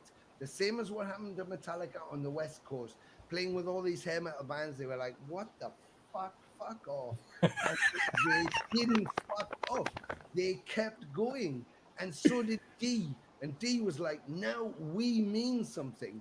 And now Dee Snider will tell you that when he walks down the street, everybody goes, Dee, Dee. And he said in his own words, if you stay around long enough, you become a legend. And that's it. You do not give up. So I will say to everybody watching this, Louis been great, Gabriel's been great, nobody else has written in, so I hate you all. Eric, you wrote in, so you're okay. But you know what I mean? It's just, if I've got one message for everybody, it's like, first, believe in yourself. Make sure it's what you want to do. You sacrifice, you just do it. And don't listen to anybody else. And if you can stay there and you can believe in yourself and you can keep doing what you do and you believe it is who you are, it might take 10 years, it might take 20 years, but at the end, you will still be there and people will realize you're there and they will respect you for doing it. You know, because when you start, you'll have 10 of your friends will go, you are amazing. And 50 people you've never met in your life will say, you suck, you're shit. So you have to make a decision. Are these 50 people right? Or these 10 friends right? And you just go, am I right? It's not about what they think. It's nice if they like you, and it's horrible if they hate you. But you have to go, is this who I am? And if it's who you are, you do it. And you don't stop. You just do it. And that's my message. I won't translate this part. No. I just want to know all about the new Venom Inc. record. And sorry, yes, I forgot that completely. The new Venom Inc record, I'm just finishing vocals now, and we're all finished with all of the drums, all of the guitars, all the bass, everything. Mantis has it all ready to go. I'm finishing vocals now in London. We're going to drop them in, mix it, and it's ready. So we will have it out for summer. It's taken longer than we thought, but we will have it out for summer. So it's coming summer, and it's better than Arve, and it's more progressive. It's aggressive, it's thrashy, it's fast, it's vibrant, and it's everything that we are. And that's it. We didn't try and be anything else but who we are. And this is who we are. But I hope you love it. We absolutely think it's amazing. So I want one. If Jeff is still watching, or if and bring it to you. Never mind. I don't want to. I want to know a name of a track, a name of a song, the name of the album, the name of the strings, whatever. I'll tell you one track title, Tyrant. Tyrant? Wow, that's great. For the rest. And Tony, as you know, I work as a filmmaker, and I do lyric videos and stuff. I will do a lyric video for Venom Inc for free. George, if you can inbox me, because I need one for Sabbath and I need your skill. I looked at your stuff. I need you. If you do one for me for Sabbath and then you can do our first lyric video for Venom Inc. And please inbox me, please. I need your stuff. And I tell you, one of the other tracks is called The Island of the Time. But there's a theme for the album. There's a theme for the album. The next album. Kind of song. But I hate telling people things that I don't want them to know until the day that it's available. I like this stuff. Because like this day, one last thing.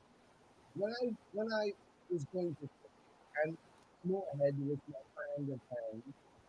And what I loved was the day before Tony, so sorry. Kick your microphone over there, because the sound is. Hello? Yeah. Have you got it? Can you hear me? Now it's good. Now it's good. Okay, let's go again. Okay. I would go and see every Motorhead show, and I'll give you an example. And this is how I always principle our music. They were coming on tour, and they'd recorded an album called Iron Fist. And 2 days before they played my city, they released the single Iron Fist. And I was at the store waiting for it. And I got the single, and it was in red. And I went home, and I played the single. Then I played the B-side. Then I played the A-side. Then I played the B-side. And after 6 hours of going like that, I was like, fuck, I lost my mind. And then I went to the show, and I hadn't heard the album, only the single. And they opened with the single, and it blew my mind. And the next day they released the album. Now that level of excitement was something that we didn't have the internet, we didn't have streaming, we didn't have Spotify and iTunes. We had to wait. And even though we have all this technology, I prefer to wait, because I want the fans to go, I need to hear it. I need to hear it. And they hear it just before it comes out. So that's the principle I use. So I'm not trying to make fans, crazy. I just want them to be so excited that when we drop it, they go, fuck, I have to listen to it. And they listen to it all.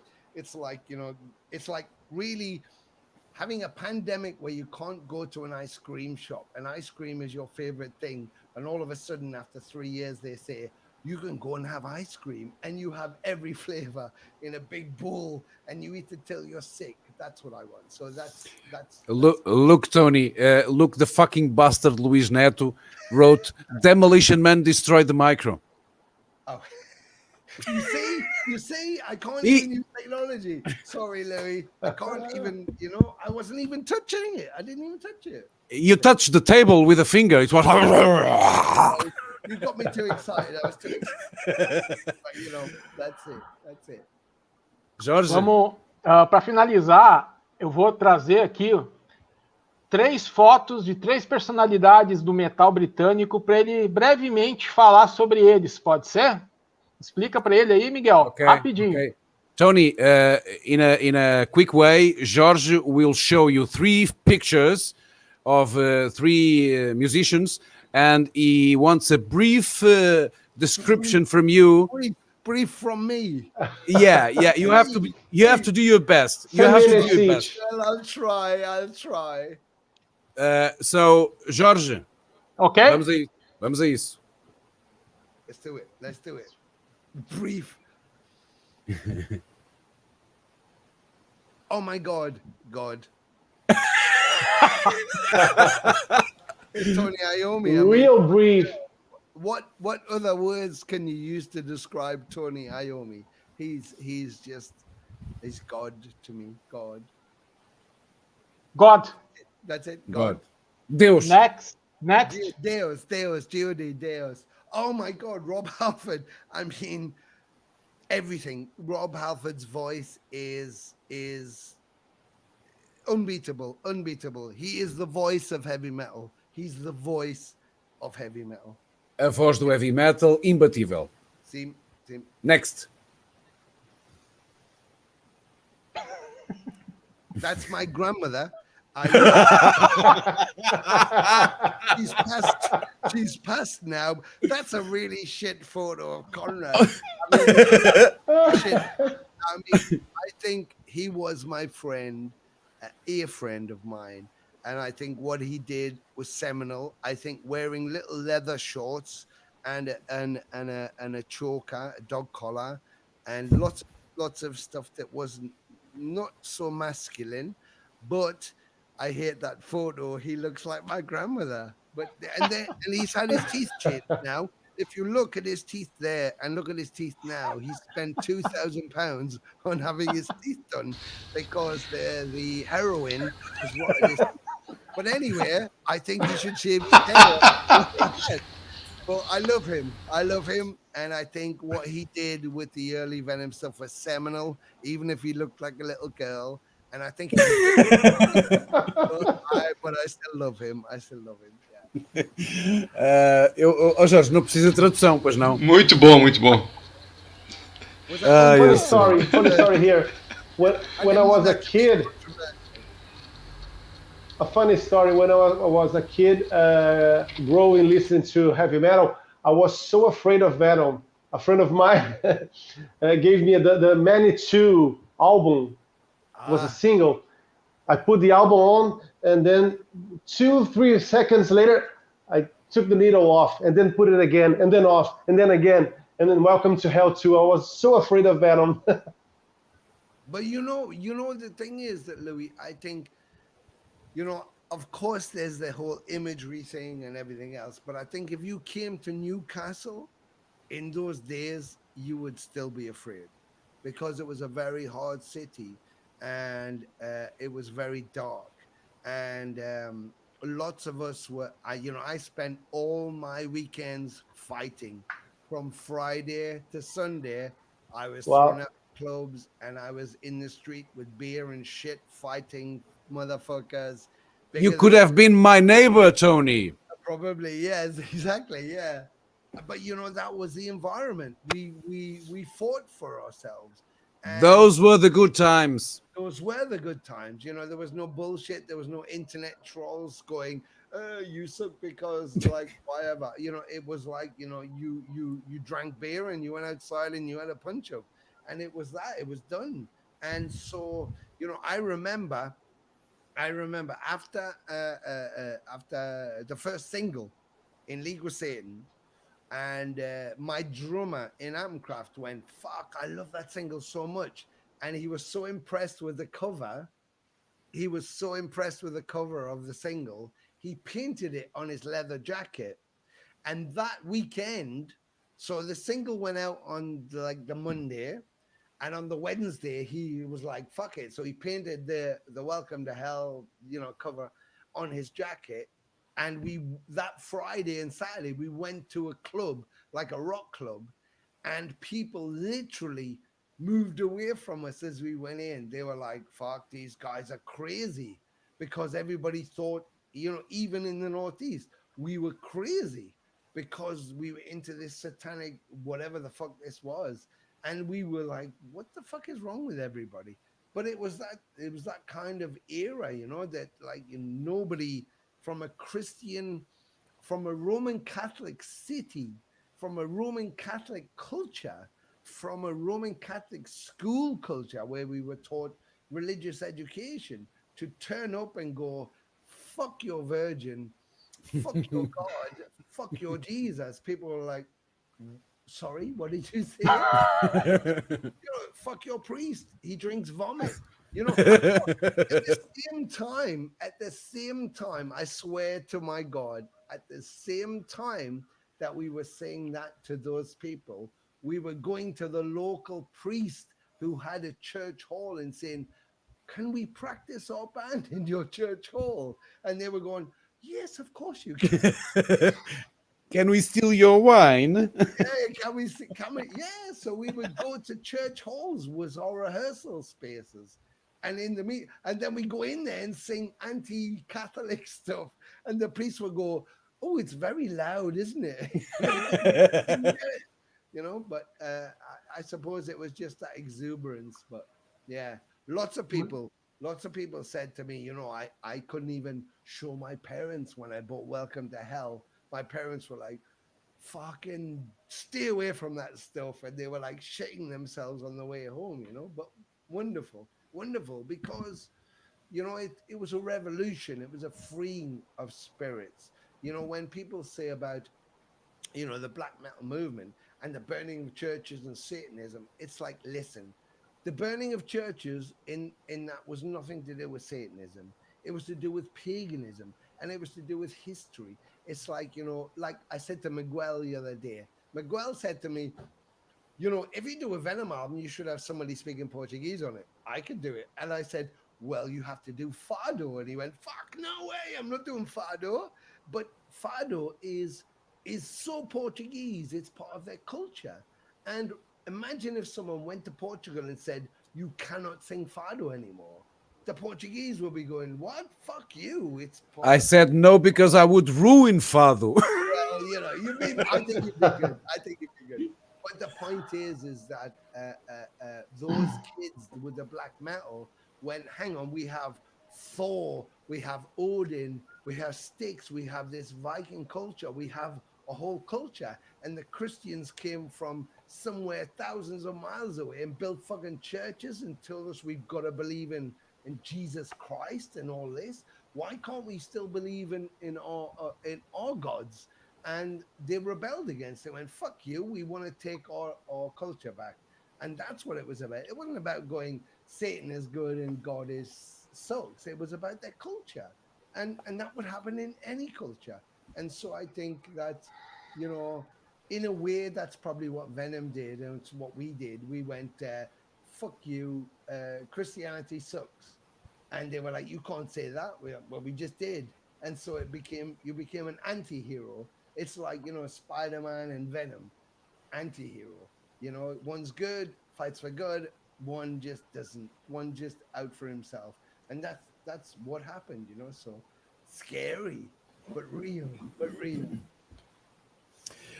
Parental advisory. This is for people more than 18 years old, because we said fuck a lot of times. Not just once. Legally, I have Tourette's, which is like I can't not say fuck. So it's a legal disability. Legal disability. Okay, so we could be hours here, and I want to maybe in the future have the chance to have you and Jeff on one of these screens. Perfect. And we will talk about the new Venom Inc. album. What do you say? I hope that Jeff agrees, and maybe we could do a live review of the album. So we would say our thoughts, and then you would say if they would be right or not. Okay. Are you afraid? Just like a little girl. I tell you what, I'll do it on one. I'll do it on one because I can get quite aggressive with it. But I'll do it on one principle that George brings his cat, so Jeff's okay, and then okay, it's open. So he brings his cat, and he puts behind his wall. So he puts a big picture of his dick, so that you can hire him or not. Yes, that's like, and as his manager, I feel I'm gonna send you a picture. Oh, to my WhatsApp, to my WhatsApp. You can make a T-shirt. A T-shirt. You see, this is why I love him as a client, because we're already thinking about merchandising. Ok, Tony, so muito obrigado. For me, thank you so much. I know I talk too much, and I go. You don't. As you British people say, it's delicious to hear you. Delicious. Perfetto, grazie. Muito obrigado. Muito obrigado mesmo. An honor. It's a real honor. And thank you, Miguel, Jay, of course, all of you guys, for, just thank you. Thank you for having me. Muito bom. It's always a pleasure. So. Ok, muito obrigado. Oh, fantástico. E thanks for everyone who wrote on the chat and left questions. Obrigado aos meus parceiros ali no Brasil, que é já ali. E, de facto, mais uma live, conforme nós dissemos, ia prometer. E teve música, teve história, teve porno, teve emoções, teve tudo. Galera, eu quero agradecer pra caramba pela oportunidade, foi muito legal. Para mim foi até emocionante, eu gosto muito de Venom. Tony, was emotional for me to talk to you. It was funny too, because I was at the Venom Inc concert in Rio. I think it was 2017 or 18, I'm not sure. It was great. Hey! Mancas, o nosso rei! Mostra os gatos aí, ô Jay, pra ele. Lucita sumiu. Miguel and all the guys. Hello. Unbelievable. Aren't you sleeping already, Jeff? What's that? A hologram? It's a hologram, yeah. I don't know what the hell's going on, but your voice sounds very strange. Whose voice? Hello. Whose voice? Whose voice sounds strange? Tecnologia é fantástico, né, cara? Manda uma mensagem e o Mantas aparece, cara. Satã tá no comando, cara. Fantástico. Fala pra ele, ó. Jeff, whose voice sounds strange? Was it Miguel? Very, very strange. I can't hear a thing.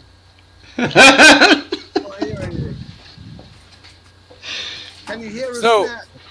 Can you hear us? Frozen, and you all sound like the pianos. It's your internet. It's your internet. Well, what's going on now? He said we're all frozen and we sound like pianos. Yeah, you all sound like a I love the T-Rex T-shirt. What the fuck Pois is é. going on? Let's have a Hey, look. Jeff. Hold on. Hey, Jeff, were you feeling your ears red? There he is. I think. What is that? It? I don't know. Oh fucking hell! Filippo Come said. on. What's going on? Tá brigando com a tecnologia, outro ali. Eu acho que ele veio fazer de propósito. Makes me feel sick. Filippo said, "Bring the cat, Jeff." I don't know which cat. He's got like 5,000 cats. I don't know which one. Filippo said, What "Bring the cat? cat." I've He got said, "Bring one. the cat." I've got a cat. Yeah, it's in here That's his somewhere. cat. Got a cat in there. Behind the beer. There's a cat in there. T-Rex.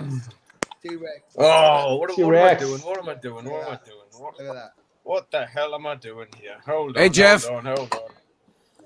Can you hear us, Jeff? We Jeff, want. O Jeff é we poser. want- Honestly, It sounds like everybody's playing the piano at the same time.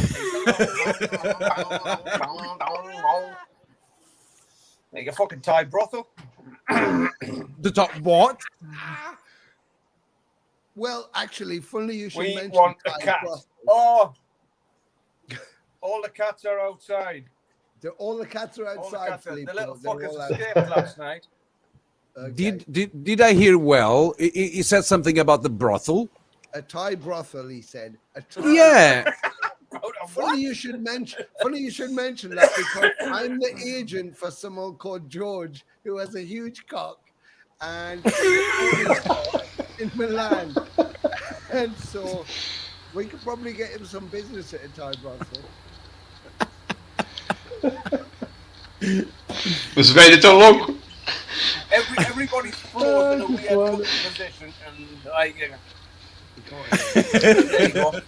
I'm just joining in. Pá. Agora que tínhamos. Agora Já a gente tá aproveita para sabendo, perguntar pô. se ele topa fazer o lançamento do disco novo aqui no programa de vocês. Olha aí, ó. Olha aí, ó.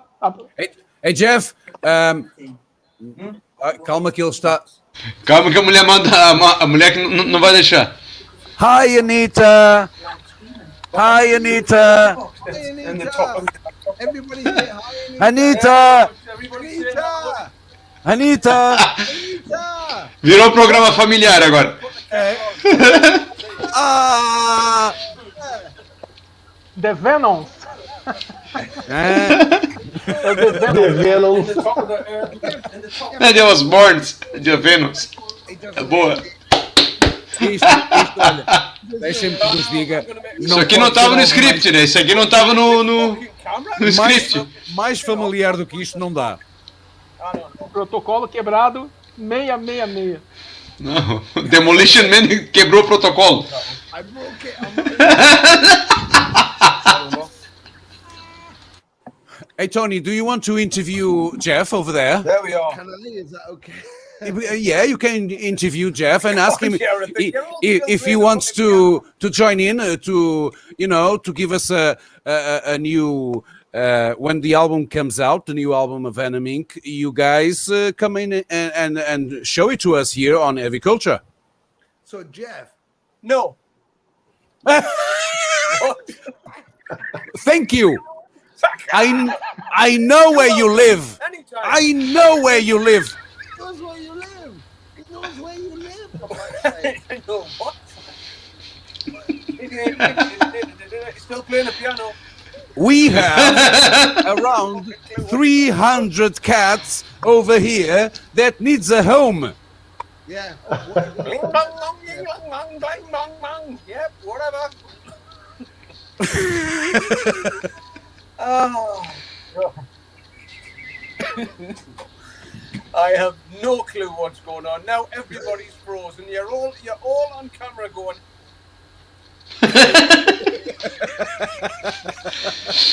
I don't Completely frozen. Right, I'm gonna make a cup of tea. You just talk amongst yourselves. Hurry on. Yes, You know, the thing is, seriously though, between all of us, this is what it's like when we go to rehearsals.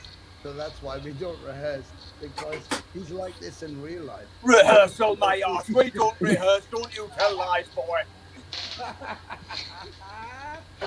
So we don't rehearse. We don't rehearse. And that is perfect. That is perfect. It's perfect. It's perfect.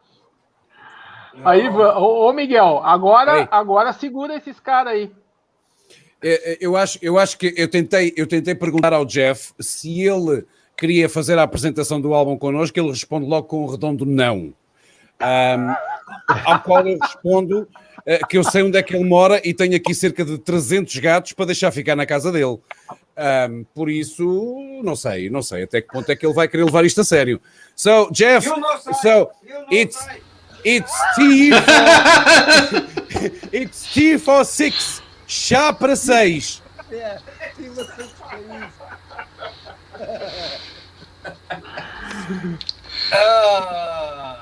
E pensar que os caras queimavam a igreja por causa do Venom, né? Foda-se. listen to Tony. Tony, say it. See, he already knows how to do it. Yeah. So, Say it. Jeff. Oh no, this way.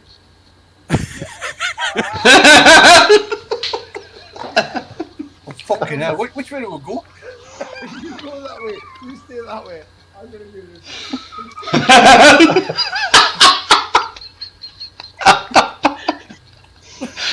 Os caras tão loucos, mano.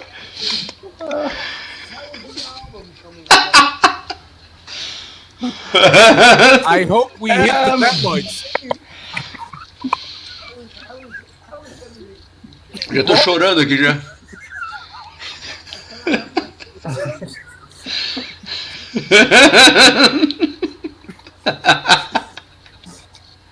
The cramp. What's going on with these guys? What's going on? Ô, Miguel, ô, Jay, pergunta alguma coisa. Eu tô só rindo da maluquice, né? Pergunta se vocês tomaram remédio. Acho que não tomaram remédio. Pergunta pro Jeff se ele tomou remédio. Hey, who forgot to take the pills? Ó, um cachorro agora. Lupinho.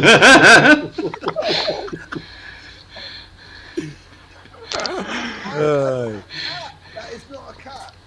George is not a cat. Yeah. Let's see what pussy. We're gonna see George's pussy in a minute.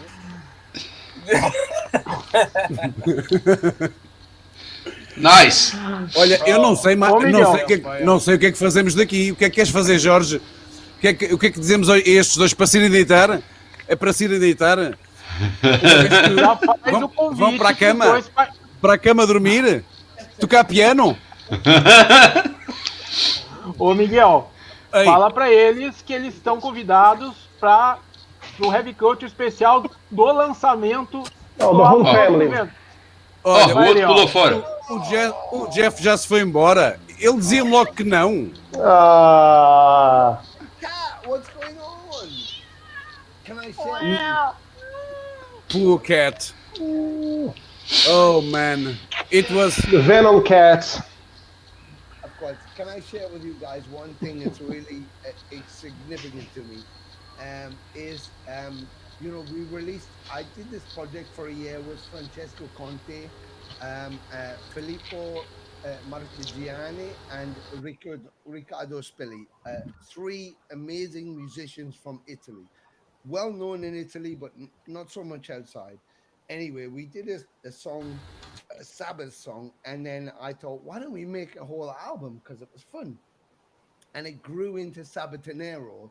And Francesco said to me, maybe you could ask some famous musicians if they would like to contribute. So I was like, yeah, maybe, okay.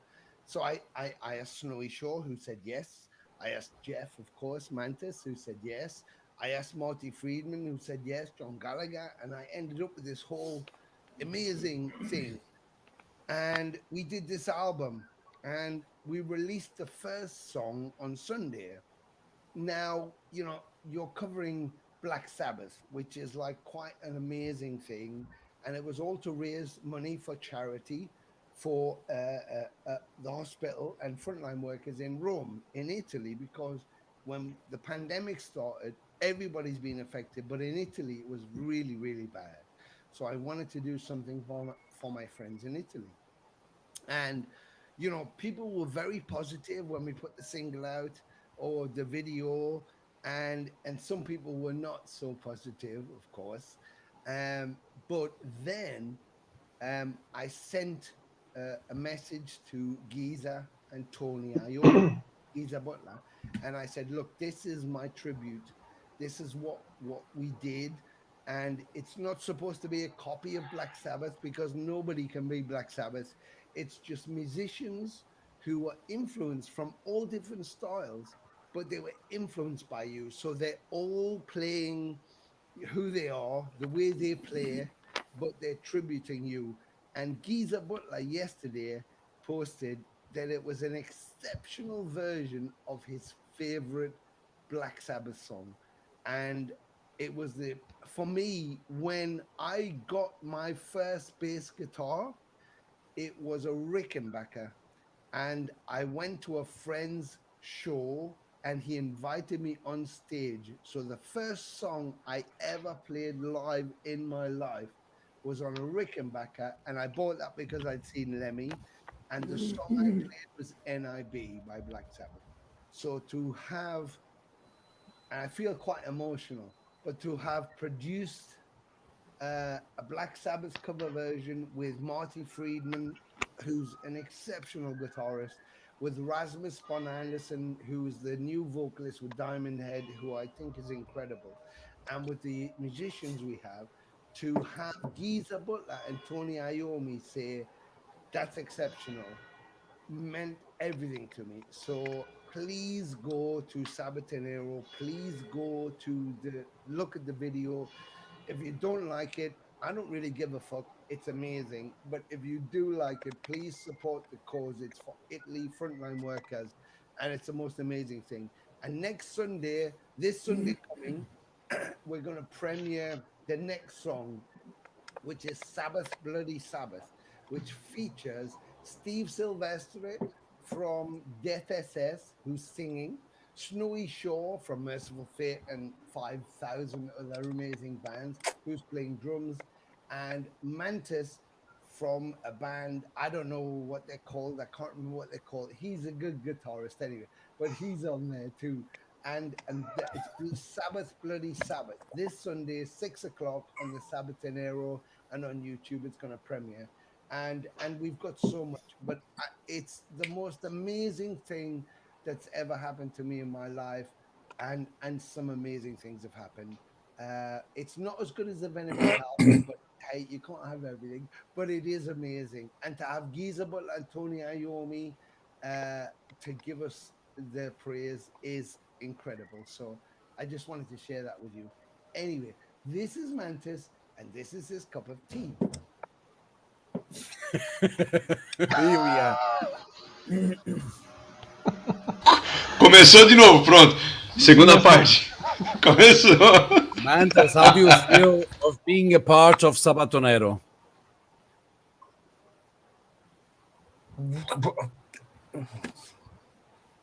Again, this man is speechless tonight. It sounded like you were playing the piano all the time. It sounded like you were playing the piano again, but I did hear the word Sabatonero at the end. I mean, Tony asked me to do the solo, and my reply back was excellent, real music. So I thoroughly enjoyed doing it. I mean, it was great. I tried to stay sort of true to it, try to stay old school, which I am anyway. So, but no, great, worthy cause.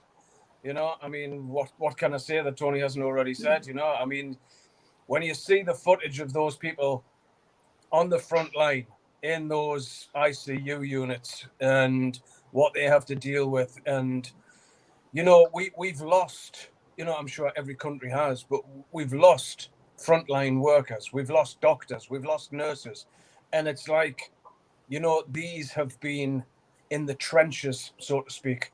These people have been our military against this unseen enemy, if you want to put it that way. I mean, I've got friends who are still in England who are actually in the NHS, the National Health Service, at the moment. There's one young guy that I taught guitar for a long time, and he came to rock school as I think a 12, 13-year-old kid. I mean, he's 25, 26 now, and he is a nurse in intensive care, and he's been in the thick of it. He's witnessed the whole thing, you know.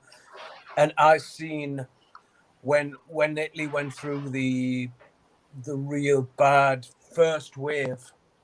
I watched a documentary where they actually went into the intensive care units in Italy, and it was, Jesus Christ, it was like a disaster movie. It was absolutely, it was scary. It was fucking frightening. And all these people are like, oh yeah, it doesn't, you know, this doesn't exist. It's a fucking conspiracy, bull fucking shit. You know, okay then, no PPE, get yourself in there and fucking deal with it yourself. You know, when you see doctors and nurses crying in front of cameras, it's like fucking hellfire. You know, massive respect. And if the British government is watching this video, then you fucking dicks, 1% pay rise. What? Are you having a fucking laugh? These people are risking their lives every fucking day. And you know what it is? As per usual, it's musicians and artists and other people who are fucking trying to raise the fucking money to fucking help them again, you know? I might be speaking out of turn here, but, you know, just because I've got friends who are in the thick of it, it's like, wow, they deserve medals, you know? And But just get out there and, you know, pick up a copy of this album, whatever, just do it and help. Simple as that. The governments look at the art, music, and all of everything art, and they think like, well, it's just like kind of, you know, a hobby. It's things that people just do because they fancy doing something, and they don't realize that this is life. You know, art, you know, sculpture, painting, music is life. And we have this whole community, and that was the whole thing. You know, we on this album, you know, Jeff has done amazing things for, you know, animal welfare, you know, during this time, you know, and you know, where people are doing things for children. It's like, you know, we have artists on this album from Portugal, from England, from France, Spain, Japan, South America, North America, Canada, you know, it's Scandinavia. It's like, what I wanted to do was show the Italian government and that, look, this is what we can do. While you're trying to close venues, while you're trying to denounce heavy metal or heavy rock music as being uncultural, while you're trying to promote fucking, you know, opera and high art as being your thing. You know, the tattoo artist who did the cover for the fucking album, he is the Michelangelo of today. You know, the artists who are playing these songs, Steve Silvestra and fucking, you know, Tony did the duo. You know, these are the you know, Pavarottis of our time. These are your culture. And Great description.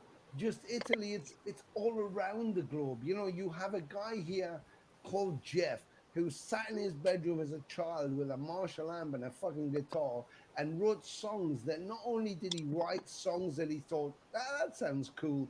We've been in fucking countries where we can't speak the language and they can't speak English and they sing the fucking songs.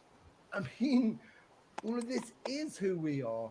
An important question comes is like, where can people find Sabatonero merchandise, buy the album, buy the cup of tea, the handkerchief, whatever?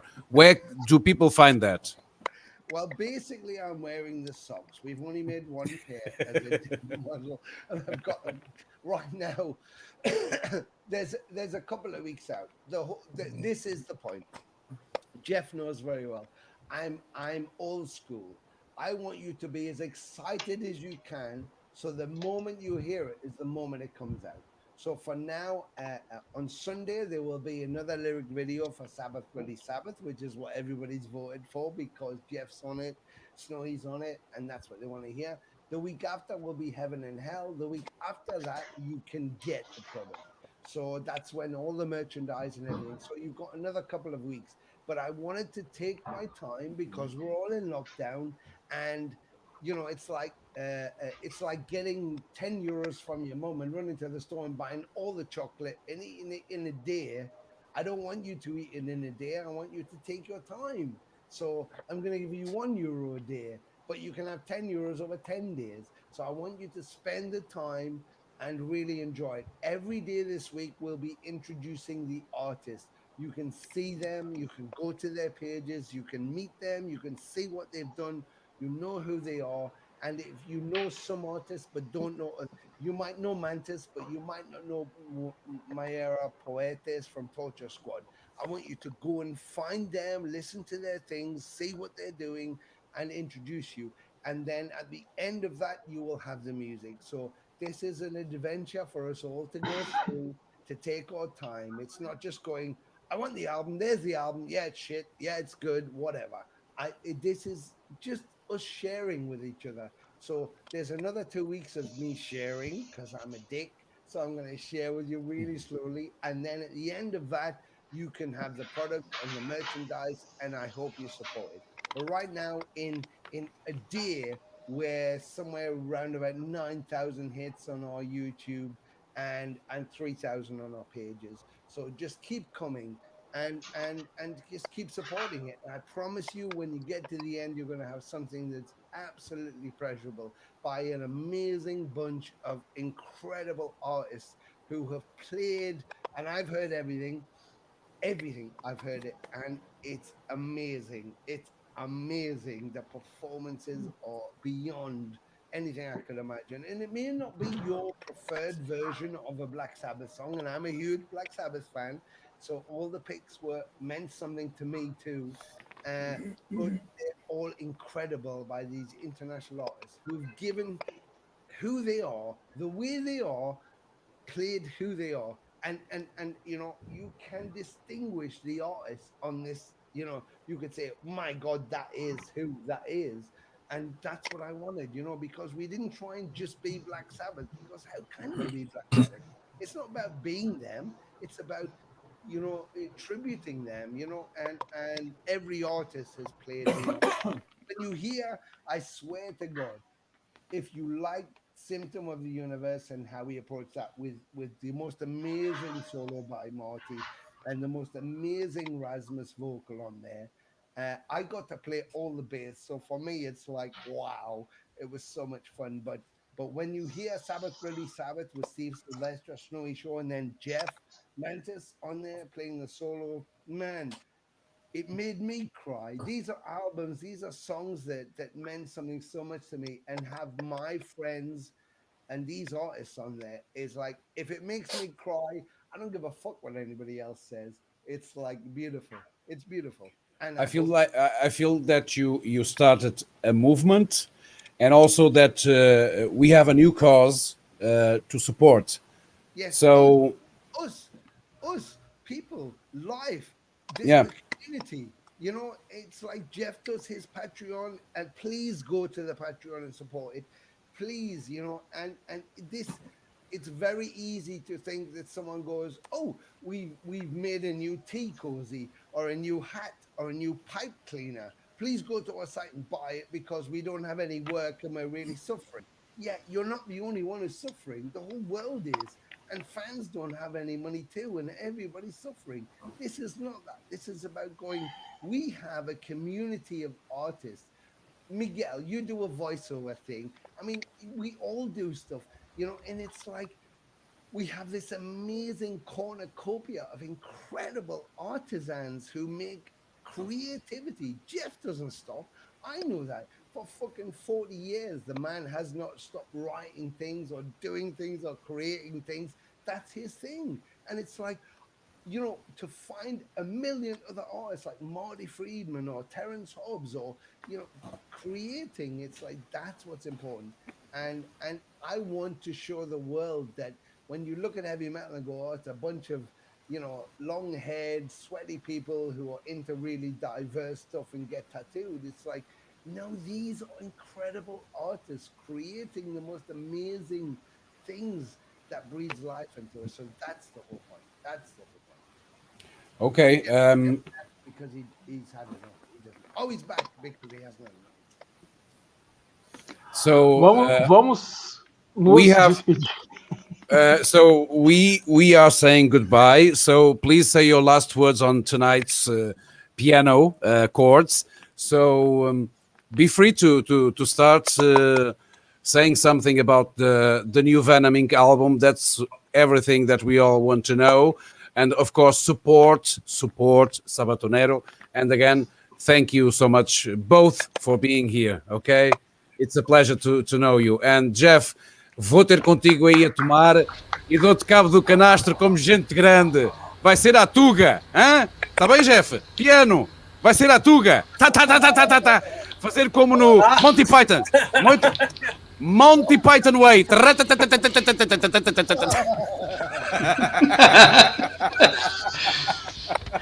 Galera, agradecer o J-Rox. That was a Portuguese piano. Vamos encerrando, vamos encerrando, que senão nós vamos ficar aqui a noite toda. Resenhando, obrigado, Jay. Cara, Valeu! hoje saiu tudo fora do script. Eu acho que nós teríamos aqui tudo que seria headline de informação. Hoje está cá tudo. Temos Cara, tudo mesmo. É uma grande honra estar com os caras assim, né? Muita informação para pensar no futuro e para escrever. Por isso, quem é que vem na próxima semana? Jorge, o miguelismo toma conta de mim em qualquer altura. Por isso, opá, estás livre de dizer quem é que vem na próxima terça, semana. Brian Slangel, Metal Blade Records no Heavy Culture. Brian Slangel, the producer, will be with us next CEO, week. fundador da Metal Blade aí, vai bater um papo com a gente. Please tell Brian. I wrote to him once and he didn't. Começou. Fudeu. Brian, like he's one of my heroes, so please give to him all greetings. He's a hero. We will, next week. Heróis são esses caras aí. Exato. Sem eles, Brian Slagel não seria ninguém. Sem o Venom, o Slayer não nasceria. Não, eu gostei do pormenor do Jeff Talia. Again, thank you so much. You both. Muito obrigado. Obrigado, Jay. Muito obrigado. Obrigado vocês aí, valeu. Se inscreva nos canais aí, do Venom Inc, do Resenhando, do Alma Hard, do nosso canal também, já ia esquecendo. Se inscreva em qualquer coisa aí, vambora. Brutal. Abraço a todos. Sony, my manager. Thank you. Thank you. Goodbye. Ele não tomou remédio?